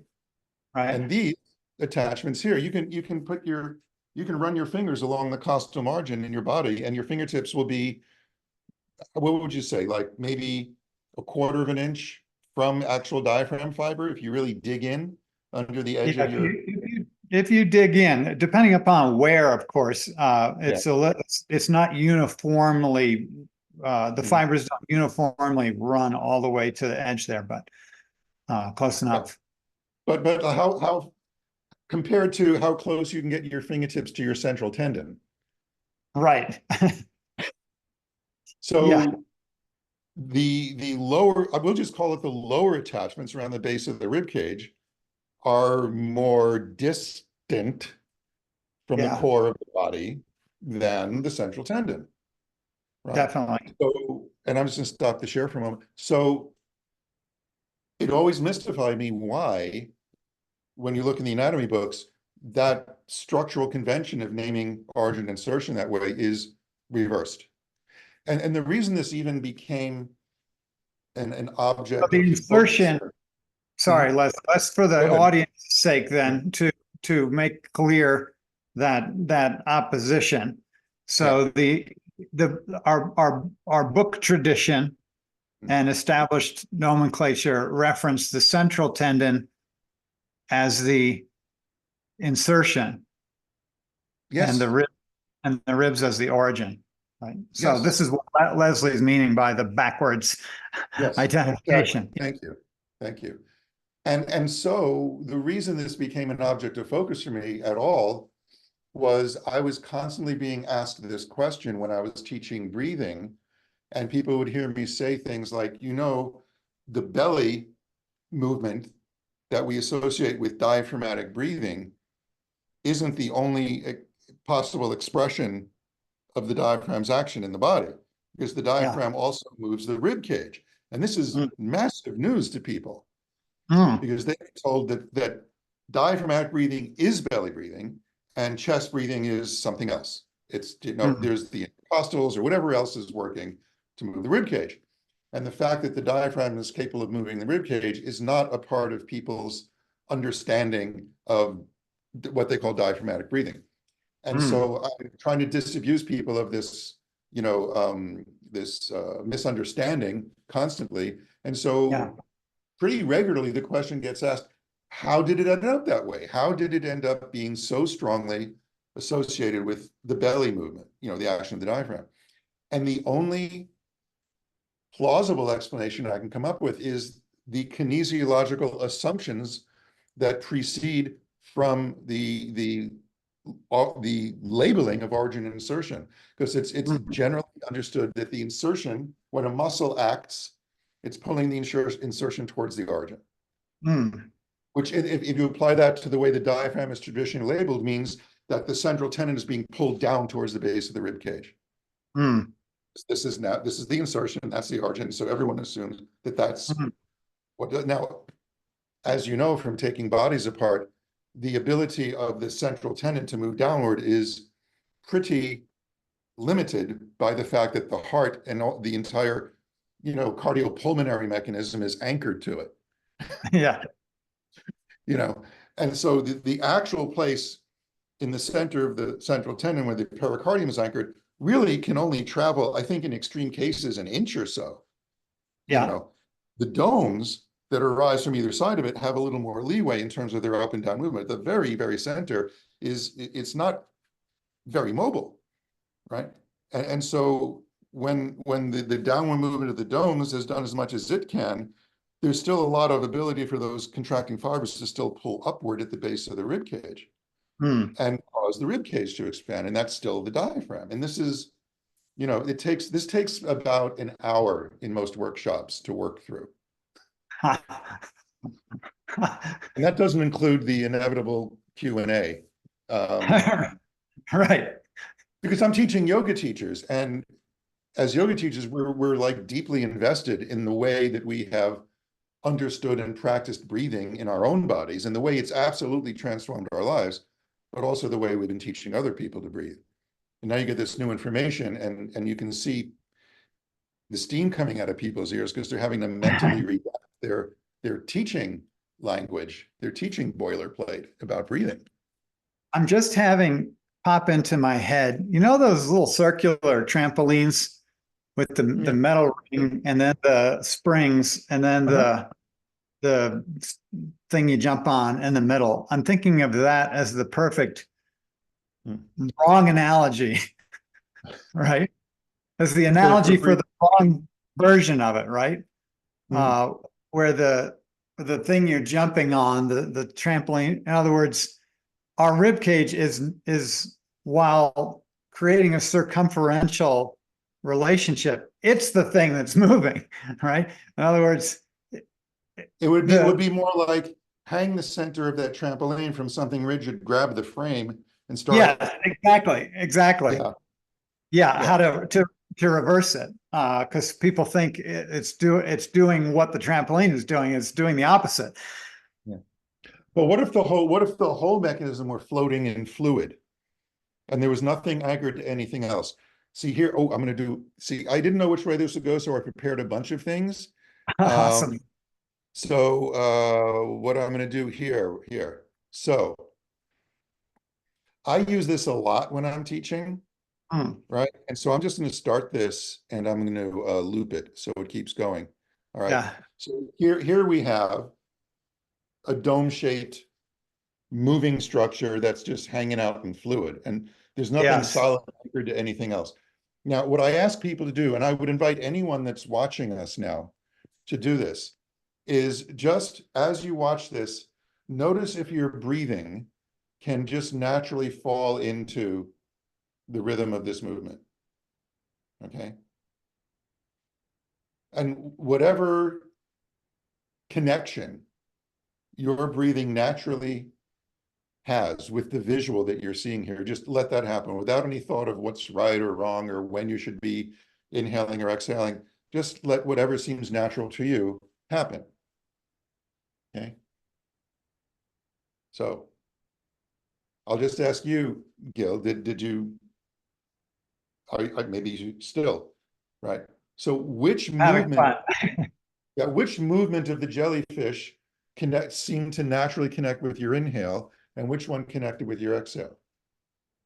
I find myself inhaling when the dome is going up. That would be an inhale. And this would be an exhale. Yes, exactly. Inhale. Yeah. Exhale. Did I Right, get it? and I'm sure that that's true for a bunch of people, and for perhaps an equal number, or I don't even know what the percentages are because it changes. But the exact opposite is what makes natural sense for some other people. Yeah, and Right. I can see that as well. I can see that as well. In fact, when I think about the actual action of the diaphragm, I think about the up flaring of the up flaring of the edges of the jellyfish is really the right? Right, yes, but in a didactic, it depends what part of your brain is making that connection, right?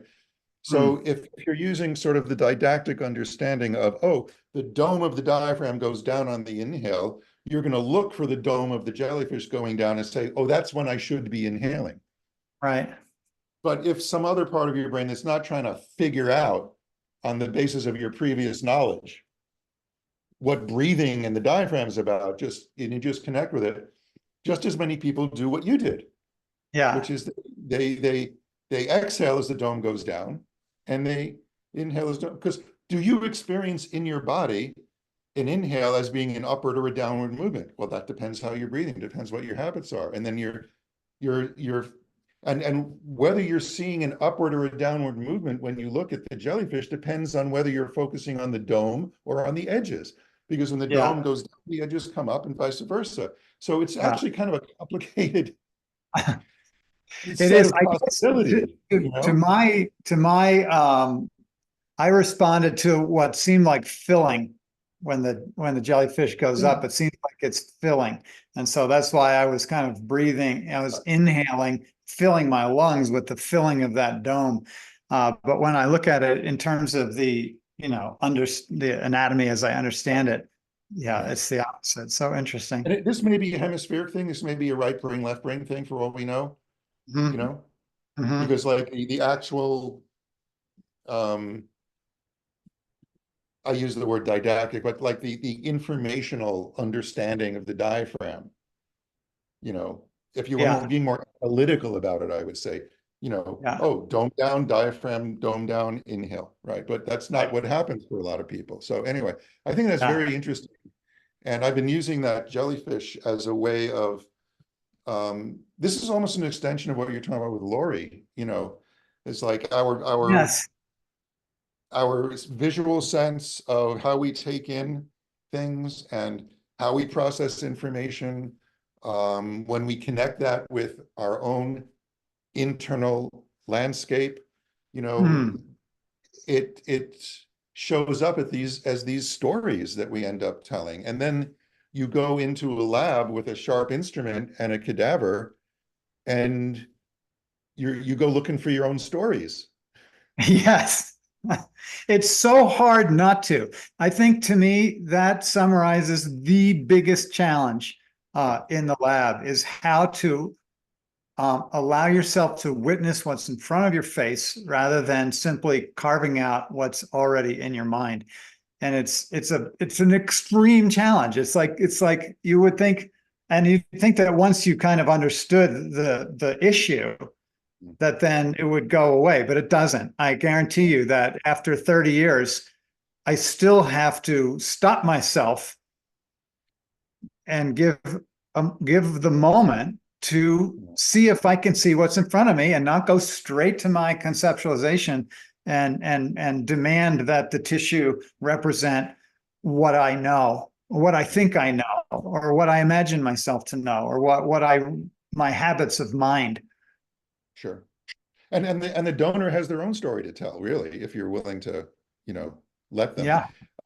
Two experiences that I had in your lab were perfect illustrations of it. The first one was, it was one of the later labs I did with you, and one of the participants, I forget who it was very much into Tom Meyer's work with anatomy trains, and they wanted to see the deep front line. They said, I want to see the deep front line to you. And you said, okay, you want to see the deep front line? We're going to take this sharp instrument and carve away everything that doesn't look like the deep front line. Then you said, you want to see the Eiffel Tower? With enough patience and scalpel blades and skill, I can carve away everything that doesn't look like the Eiffel Tower in there. Is that what you want to see? So that was one thing. But then my first lab, and I think I've told this story to you before, I don't know if you really remember it, but it was in '97. And I was looking for the inguinal ligament on our form, right? Do you remember this? Yeah. And I'm going and I'm saying, I know it's in there, right? And I'm like, okay, here's one layer of the abdominal wall. Here's another layer of the lower edge of the abdominal wall. Oh, here's the last layer.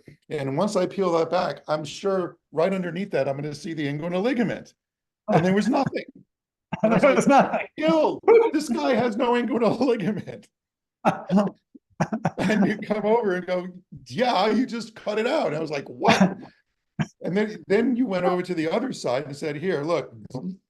And you just left a little strip of the lower edge of the abdominal wall hanging out between the ASIS and the pubis. And it's like, that's it. Like, there's no such thing in the body called the inguinal ligament. There's the place where your abdominal wall ends and the edges roll into each other into this fibrous, ropey edge. Yeah.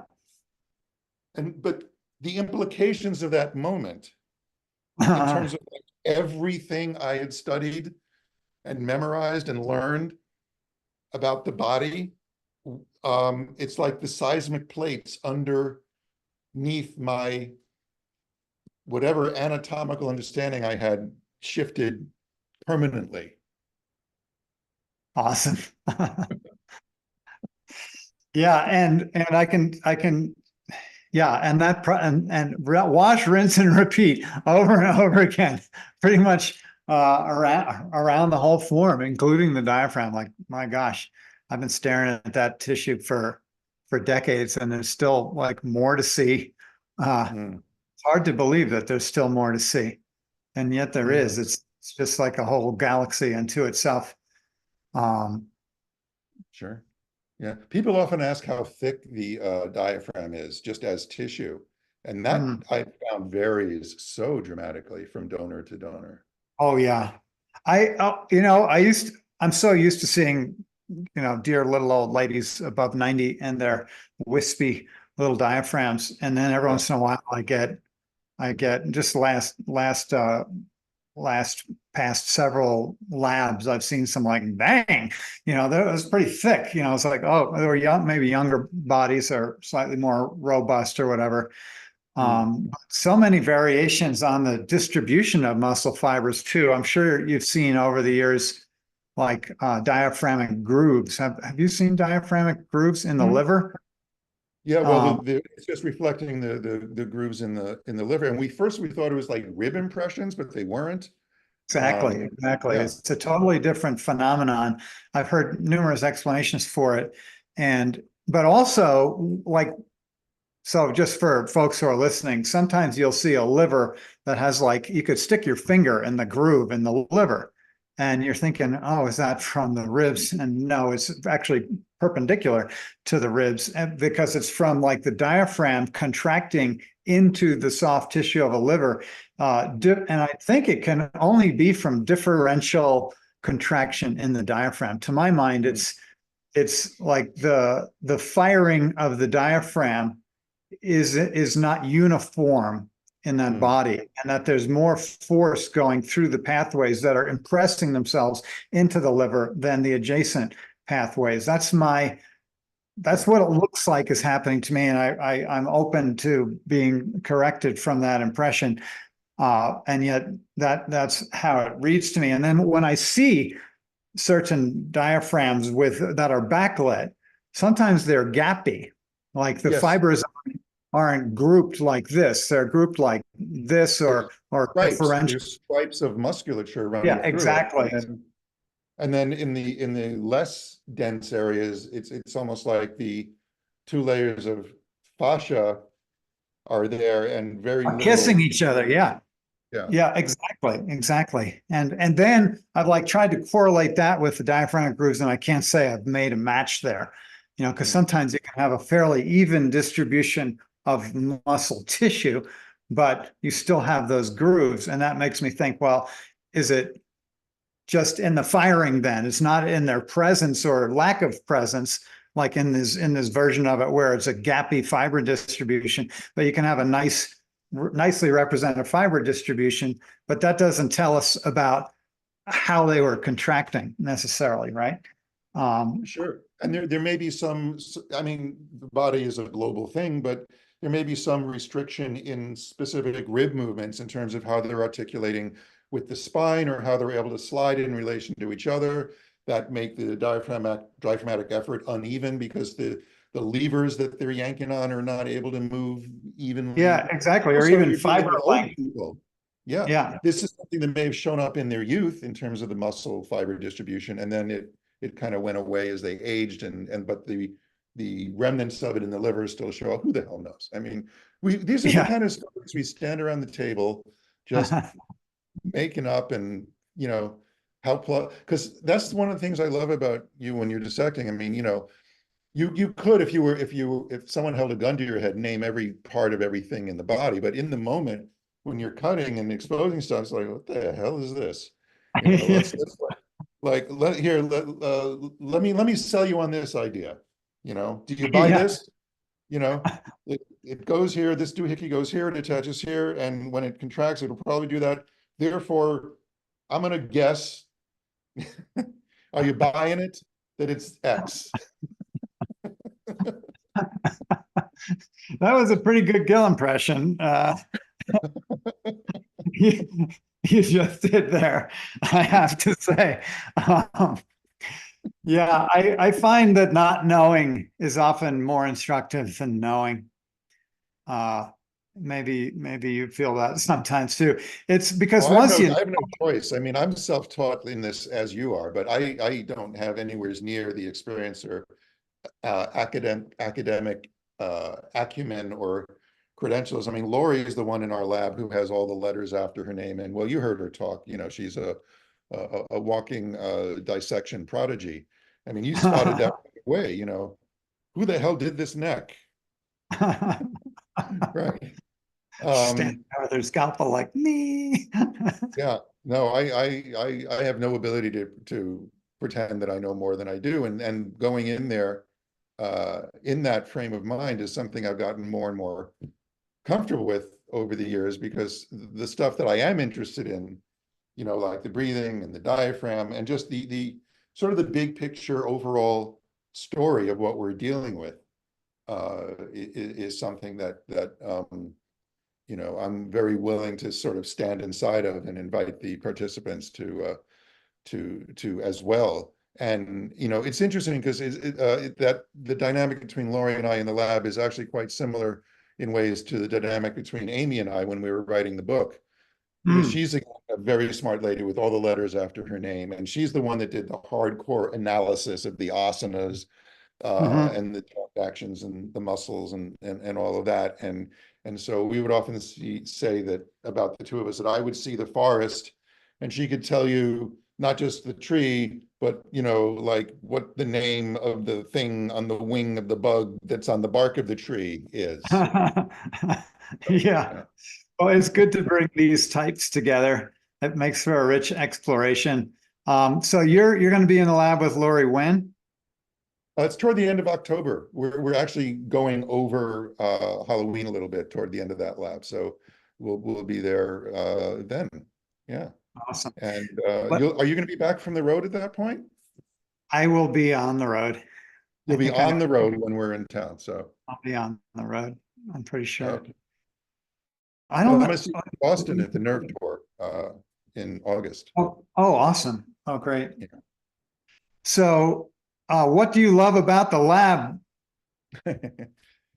Well, I think in the experience I've had in the number of labs I've done there and with you and a couple of other places, what is really unique about AIR, and I think unless you've played a little bit in this world, it's hard to appreciate how unique it is that it is a community-based, family-based program, and that includes like the donor situation. I don't know how much you've discussed this at this point, but to have people that you've actually known in life show up in that lab, or the relatives of people that you've known, or the relative of one donor now showing up as another donor. That just, in fact, that's the sort of thing that they don't want to have happen in a lot of labs, because it's considered, you know, a breach of whatever professional boundary protocol, whatever they have to preserve the anonymity of the donors. These are, in many cases, these are non-anonymous donors. Yeah. And that's very Who special. want to be known. Who Yeah. want They to actually be known. want to be known, who want to be, in order to enhance knowledge. As part of the generosity of their gift is that sometimes we're being given the who, and it's not just a mystery. Yeah, that's very cool. Now, to be fair, that's not the majority of donors who come through there. But Right. the fact that it's the kind of place that people want to end up Yeah. as donors is what speaks to the operation as a whole. Yeah. Yeah, that's fun to bring forward, and so such a blessing. As are you, my friend. As are you. Thank you, sir. Such a treat to be with you. Thank you for taking time out of your family event there to bless our event here in our summit, our anatomy summit, with so many people intrigued by the prowess of our guests. Yeah, and you've mentioned the upgrades, right, to the lab that they've been able to do over this last year. Oh yeah, I mean, we just keep trying to enhance, what we can offer in the context. So yeah, we've got our freezer in, we have new cabinets. It was quite a effort on that part, and it's as much for hosting groups like your own with Lauri, but also there's incredible like high school programs that are coming through the lab that we're particularly keen to help finance, because high schools don't really have any money. The kids coming don't have any money, and yet the lab still has to function, do the dissections, do the preparations, have Jim there to teach it. And so there's this kind of wonderful community education that happens through the lab that this very event is supporting. So local space, can they now keep pro sections preserved for those sort of groups? Yes, we definitely do. Yeah, we have kind of lab teachers, who are prepared in order to teach these groups, and hundreds of kids come through the lab. It's quite incredible. And that's honestly how I got my first start. My high school advanced biology teacher took us to the Harlem School of Podiatry in New York City for a lab visit. That was my first exposure to cadavers. It made a massive impression on me, partly in the negative, because the guy who took us on a tour, it was like literally going to the lab with John Belushi to some weird basement. And he was just horrible. And it made such an impression on me. Like, I was like, if ever I was to do something like that, I would do it exactly the opposite of the way that guy did it. I would take care of the donor differently. I would take care of the people I was speaking to differently. So it was one of those like negative teaching moments in my life where it's like, well, that was a really interesting experience. I'm never going to eat chicken again. And these, and if I ever have an opportunity to share, I'll do it exactly the opposite of the way that guy took us through. And so, I think a lot of teaching happens upside down and backwards. You learn like, oh, I don't want to do it that way, and I do want to do it this way. And so our lab definitely does it this way. Well, considering how wonderful these environments are that you have turned out over the years, I can only infer how incredibly shitty that lab must have been. If it's the exact opposite. So it was the opposite. My understanding is they may still be doing it exactly that way. So that school is, anyone that has taken the Metro North in and stopped at 125th sees that building. It's still sitting right there. Yeah. Anyway, Leslie, thank you so much. It's so been a pleasure, and I'll look forward to seeing you in Boston. Thank you. I look forward to it too. Give Lydia a hug for me. I sure will. And you give Rachel a hug for me. Will do. Bye. Okay. Bye now.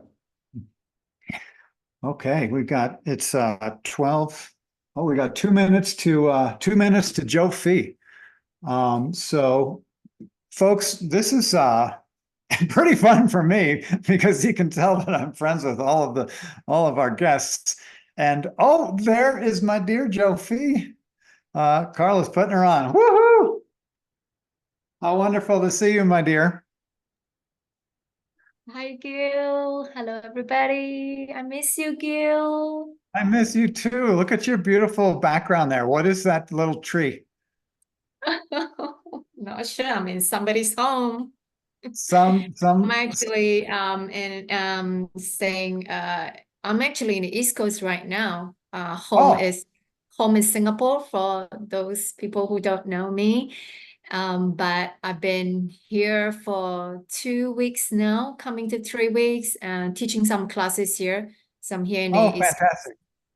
Yeah, So so we the timing works for me, which is perfect. Oh, good. I was going to say, if this is Singapore, must be a terrible time. Wow. It What will time be is it back 2 a.m. home? in Singapore. It's what time? 2 a.m. 2 a.m. Okay. Well, thank goodness you're here on the East Coast then. And I love your anatomical setting there. That to me speaks to my heart. Like Laura was saying, the images when I saw her dandelion picture, I didn't want it to go away. I was having so much fun looking at how many beautiful interpretations of dandelion were in that single image. And so now I see Jo with her nervous system behind her. I just found, well, there are many plants in this house, and I just found this spot, and I sat down and I turned on the Zoom, and here it is. I was like, oh, this is just right behind me. That's perfect. Which is a coincidence. Thank you for having me. First of all, for people who don't know, Gil is my teacher, has been for 11 years and continues to be and always will be. Well, Jo, I have to brag about you. You are a worldwide phenomenon. You may be in the East Coast right now, but the whole planet knows you.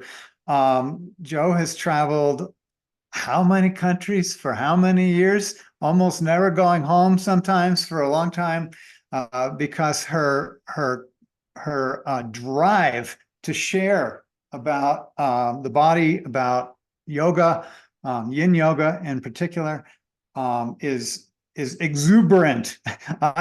And when Jo says come, I come. So I went to Berlin for one of your trainings. There's nobody, Jo, nobody who could get me to go anywhere. But Jo said go, so I went. And that's a testament to your power to bring people together, to inspire, to teach, and share. So thank you for that, and for being here, and for bringing so many people into the lab as well, at our beautiful little lab and in Colorado Springs. You have really beaten a path to our door for I don't know, hundreds of people from Europe and America. So thank you. Thank you. Thank you to the Institute for having me. And obviously, thank you to you, my dear teacher, for being the host. It is my double honor to have you hosting me here. I first knew about you when I studied with my teachers, the founders and creators of Yin Yoga, Paul and Susie Greeley, who speak of you literally in every training that they teach.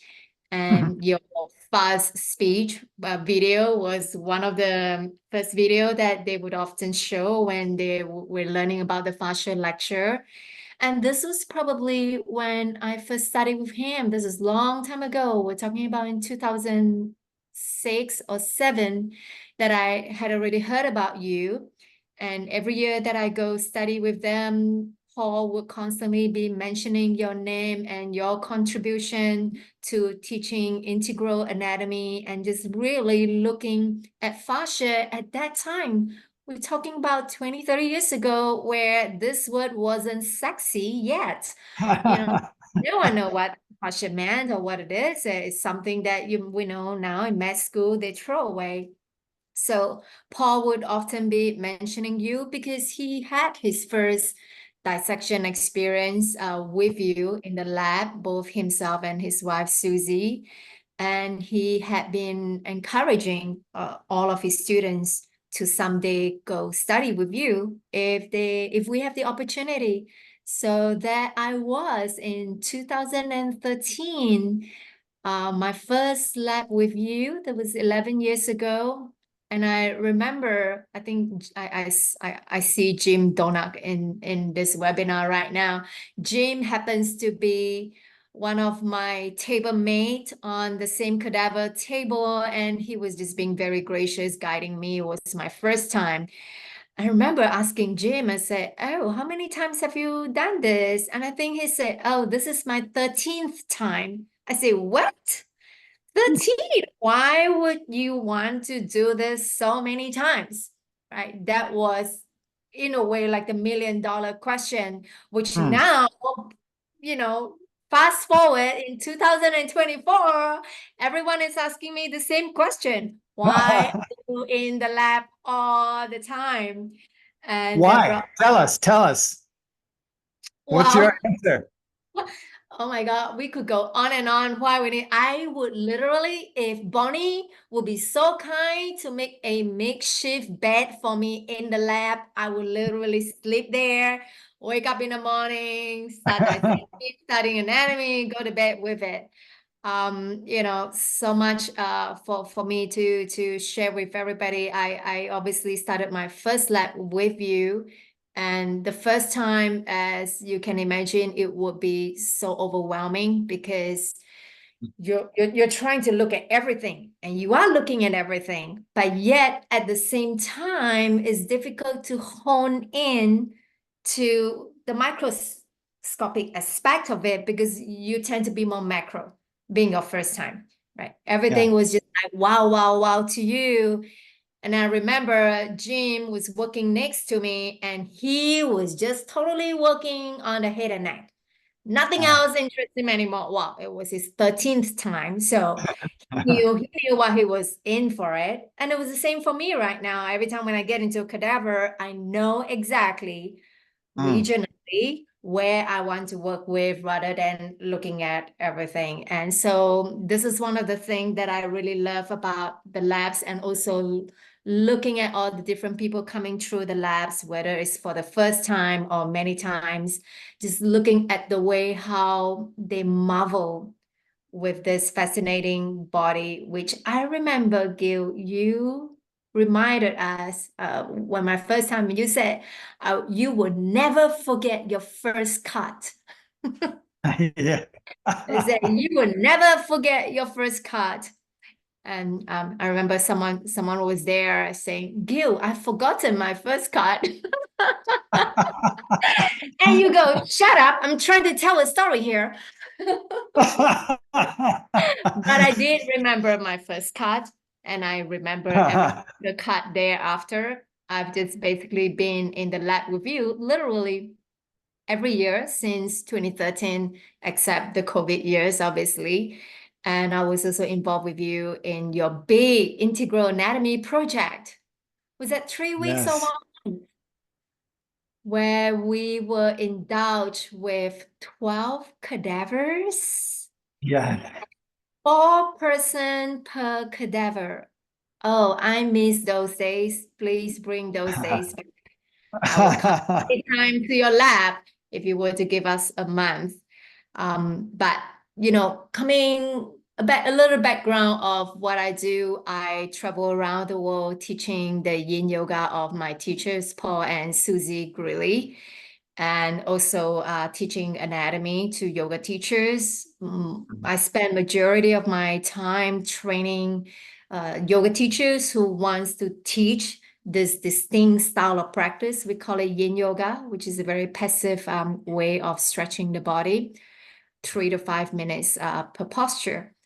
One of the key feature of our anatomical presentation in our trainings is looking at the morphology of the skeletal structure and how variances in the bone structures can affect functional movements and the way how yoga students position themselves in various shapes or move through different shapes in a faster moving yoga classes, and how these morphology may either inhibit or facilitate these movements.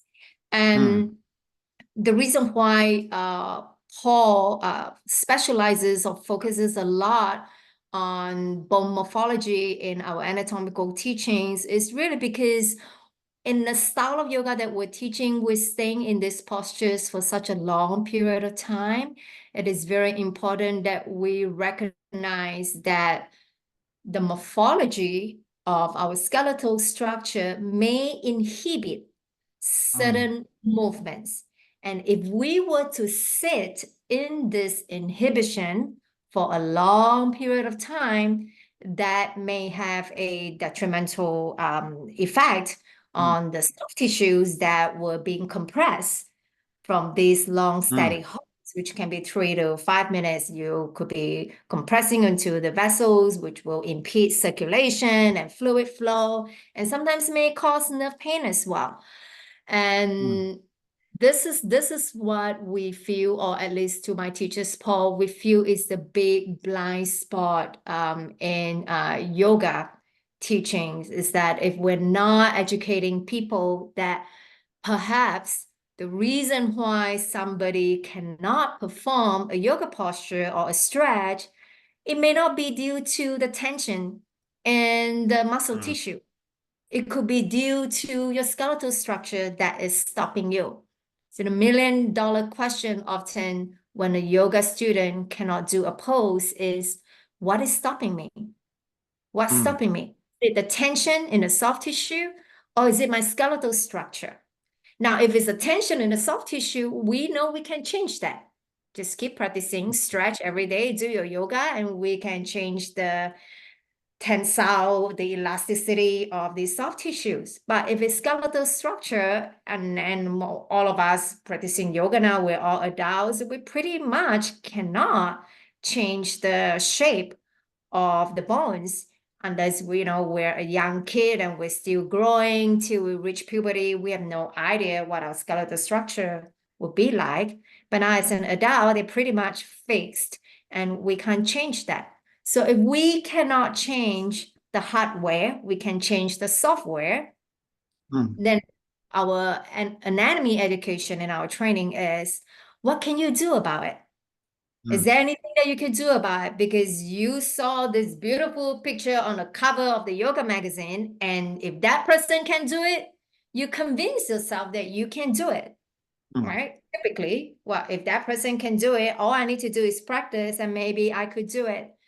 And this is really the blind spot, is we're educating people that, well, first of all, you need to acknowledge that you are not that person in that book.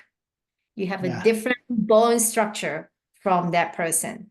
And often, when with the proliferation of social media, a lot of people posting all these fancy advanced postures of themselves, doing all these able positions. And it's natural that the naive yoga student who isn't as educated in their anatomy or skeletal system, they would naturally assume that, well, if he or she can do this, all I need to do is practice and I'll be able to do that. So my job in the past 2 decades traveling around the world is really disseminating this work of Paul, looking at how the variances in skeletal structures affect functional movement, not just in yoga. We're talking about movement, any kind of movement modality. It could be Pilates, it can be dance, it could be in the gym, personal training. And I see this often when I go do gymnastics, when I go for Zumba, when I go to the gym doing circuit training. Often I would hear trainers or coaches telling me exactly how wide I should position my hands and my feet and where my elbows should turn. And in my mind, I'm thinking, that's for you, but I have a different body from you. I can't do it your way. And just because you can, it doesn't mean that I can too. And this is really what we want to educate and disseminate out there in the movement community. There's so many things that are in my mind from what you just said. There's this fact of morphological difference, right? Which you and I have stood at the table looking at 8 femurs, right?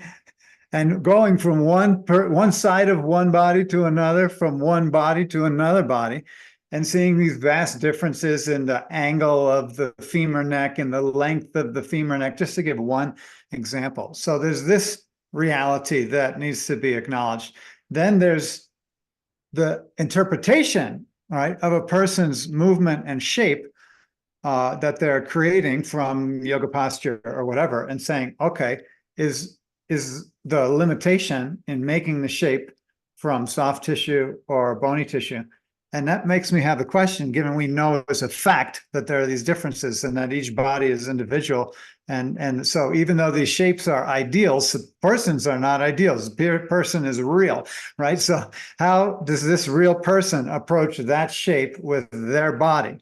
And then how do you, maybe this is too big a question to ask, but when you're watching a person in your class, or when you're teaching this to your yin yoga teachers, how do you discern whether the limitation is from bony morphology or from soft tissue?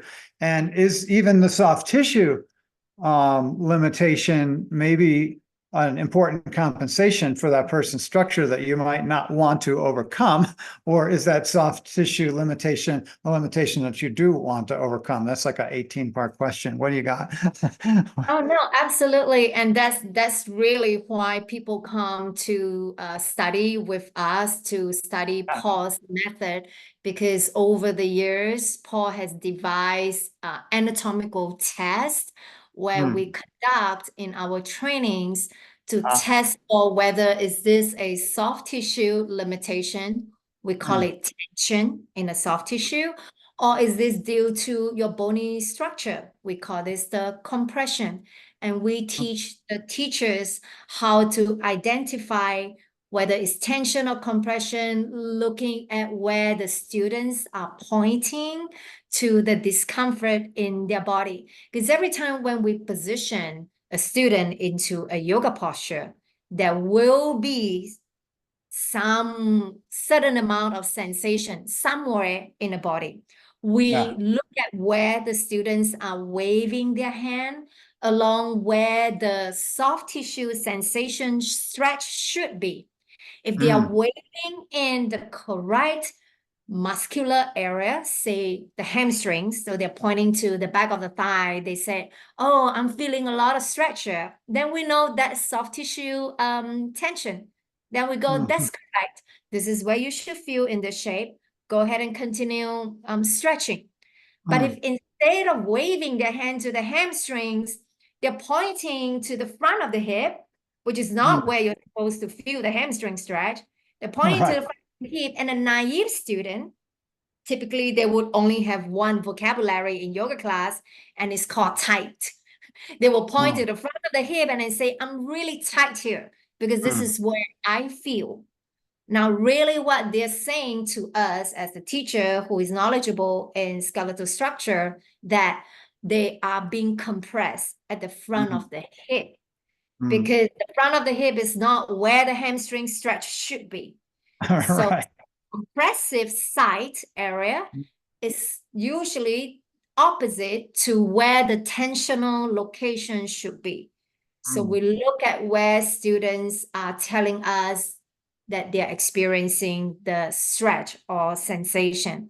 So we typically, when we teach, we always begin with a functional target area of where you should feel the stretch.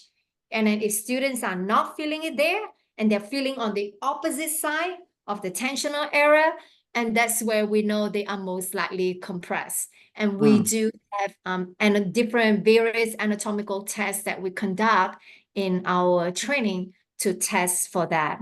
So I like to go a little further by sharing my screen very quickly, because I'm aware of time. And when I speak, it just goes forever. So I just want to be mindful of the time. So these are bone pictures that I gathered from by my teacher, Paul Greeley, and they're free for download on his website, paulgreeley.com. Anybody is free to use it for educational purpose. No permission is required from him. He graciously shared this. So you're looking at these two separate pelvi, and often by looking at the angle of the subpubic angle, we typically can tell the gender. And you know, a lot of people often in my trainings, I ask them to tell me, what do you think? Can you guess the gender of these two pelvi? And often people would say that, you know, this is male because the pelvic bowl is smaller, and this is female. And the truth is these two are both African male pelvi. And you could see their subpubic angle was much smaller, kind of on an average. Typically, the male gender would have about a 65-degree angle, plus or minus, whereas a female would typically have a much wider angle of about almost 80 degrees. And that's how you tell. And they know these data, statistics in forensic anthropology. That's how they determine the gender of the victims if they are unable to identify who they are. So looking at this very quickly, I'm going to go to the next slide. So what I really want to highlight to you is just looking at the orientation of the hip socket, the acetabulum. You can see the pelvis on the left side is orientated slightly more laterally and to the more to the side, whereas this is more downwards.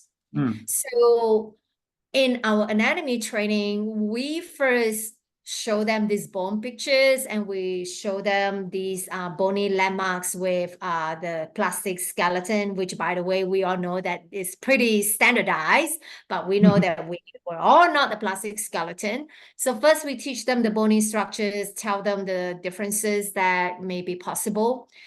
And then we go on to introduce the femur that articulates with the acetabulum, and you could see in these two femur that the angle of the neck is a huge difference, maybe 45 degrees difference. And when the two articulates together, they're going to produce very different result in somebody. And this is just one example of a yoga pose where they're trying to do a standing side split. And, you know, if you have an acetabulum that's more lateral, possibly, maybe, let's say if both of them have the same tensional elasticity in their muscle tissues. So one person is going to be able to come into a split much wider compared to somebody who is limited. By the way, this student of mine, and I've obtained permission from both of them to use this picture, she does not feel any tensional stretch in her adductors. Because so if it's soft tissue, then I would know that maybe she's tight in her adductors. That's why she's unable to split to the side. But she doesn't feel anything at all. So we know that it's not the soft tissues that's limiting her. And she's really pointing to the hip, which really is right here. She's pointing to this compressional area on the side of the acetabulum that is stopping her. So we conduct all kinds of different tests in our trainings to be able to look for the extreme in order to demonstrate to the teachers that while no two person would look the same in the same yoga pose, and if one person is limited, how may we perhaps change the tilt of the pelvis or the rotation of the femur, the position of her feet to allow her to perhaps increase her abduction of the femur, possibly, right? So there's a lot of other factors to look at that we don't have time to go through here, but I just want to very quickly show you this example. I'll show you another example. You probably recognize him. This is David Kim, my dear friend and colleague, who has also studied with you in the lab many times. And we were just sitting in the classroom. We were in a training with Paul together, and we were just sitting down chatting. And one of our colleagues with a very sharp eye, because that's what we typically look at, they noticed the difference in the way how our femurs are rotating. Yes. The acetabulum, to look at the feet, this completely turned out. whereas I'm Mhm. completely turned in. And both Yeah. of us are like literally so relaxed. We're just sitting on the floor chatting. We're not even pretending or staging this picture. Someone just took a picture of us and said, "Oh my God, look at both of you. You're literally exact opposite." And so what we did was, oh my God, that's true. We didn't realize that. Well, how about we fall forward? So we both came into a forward bend, and this is the manifestation. This is the eventual manifestation. So every time, whenever David performs a forward bend, because of his skeletal structure, he most probably would have preferred to have his feet slightly turned out, whereas I am the opposite. I will be the opposite. And that's what we want to educate the yoga teachers, is that when you're teaching yoga in a classroom, there is no ideal aesthetic position that the entire class should be placing their feet, because everybody's morphology is so different, that what matters really is, are both of you getting the hamstring stretch? Because if you are, you're doing your yoga. It doesn't matter what is the aesthetic representation from the outside. Okay.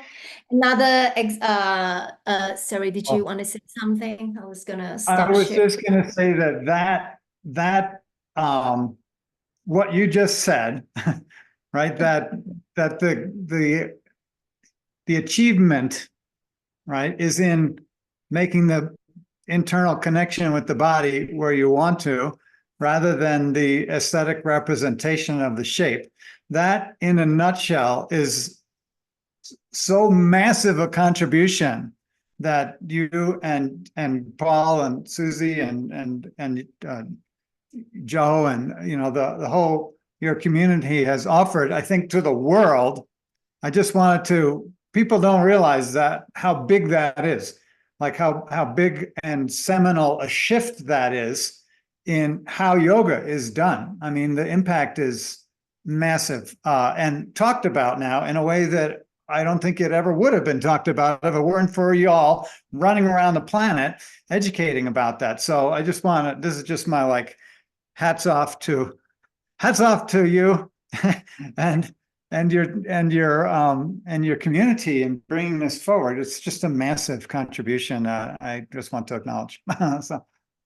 Thank you. And well, first of all, hats off to Paul and Susie. I take absolutely no credit for it. I'm just a disseminal of their education in this. He had the courage, so 30 years ago, to teach this at a time when aesthetic yoga was more popular and more widely practiced, where a lot of people are just really obsessed with arranging their body in aesthetically pleasing shapes, instead of focusing on what you just said. How about just go internally and feel where you're supposed to feel? It doesn't matter how you look. It's about where you should be feeling, what we call the target area here. And kudos to Paul for not giving up, riding against the wave of aesthetic yoga and pressing on to teach this.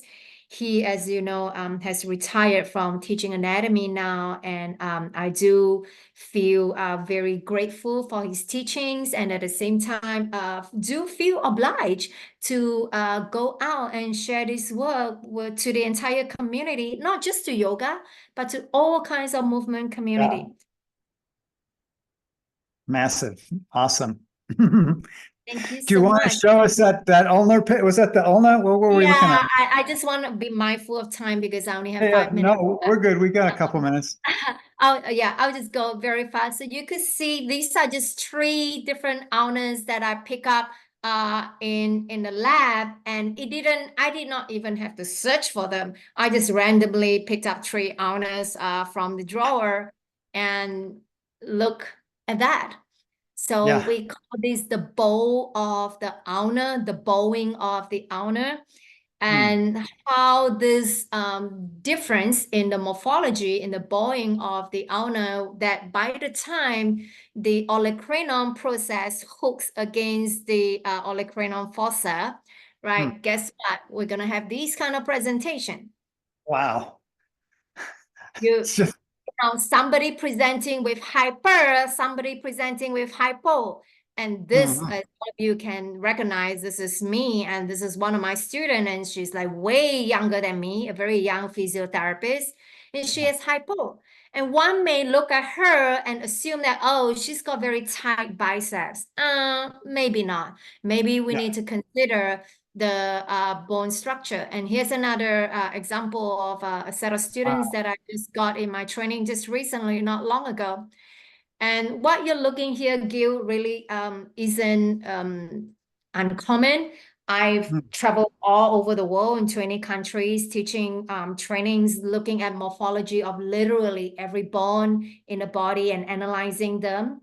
But really what's important to make it understandable for these teachers is to apply them to yoga poses. So once I find the extreme, then we will put them in yoga postures to see how these two extremes look from the outside and ask them where they are feeling the pose from the inside. And this will vary from person to person. And that really, to us, is the real education and teaching in yoga for yoga teachers. They need to be able to understand this kind of anatomy in order to assist students who may be limited by their bone structure, and that is not always due to tension in the soft tissue. Yeah, so interesting. And that last demonstration also makes me think, you know, that understanding bony morphology is essential to, say, assessing whether a person is hypermobile due to you know, issues in the ligamentous structure, fascial structure, or the bones, because of the hypermobility in a bone is not pathology. It's just different shape, as opposed to somebody who is doing that because their tissues are collapsing, which is a totally different issue that you would want to be mindful of if you had such a person in your training and you wanted them to be exploring, say, the middle range of their movement so that they don't injure themselves, as opposed to somebody who's just shaped that way because of their bones. It's so interesting. My gosh. Once again, my mind is blown.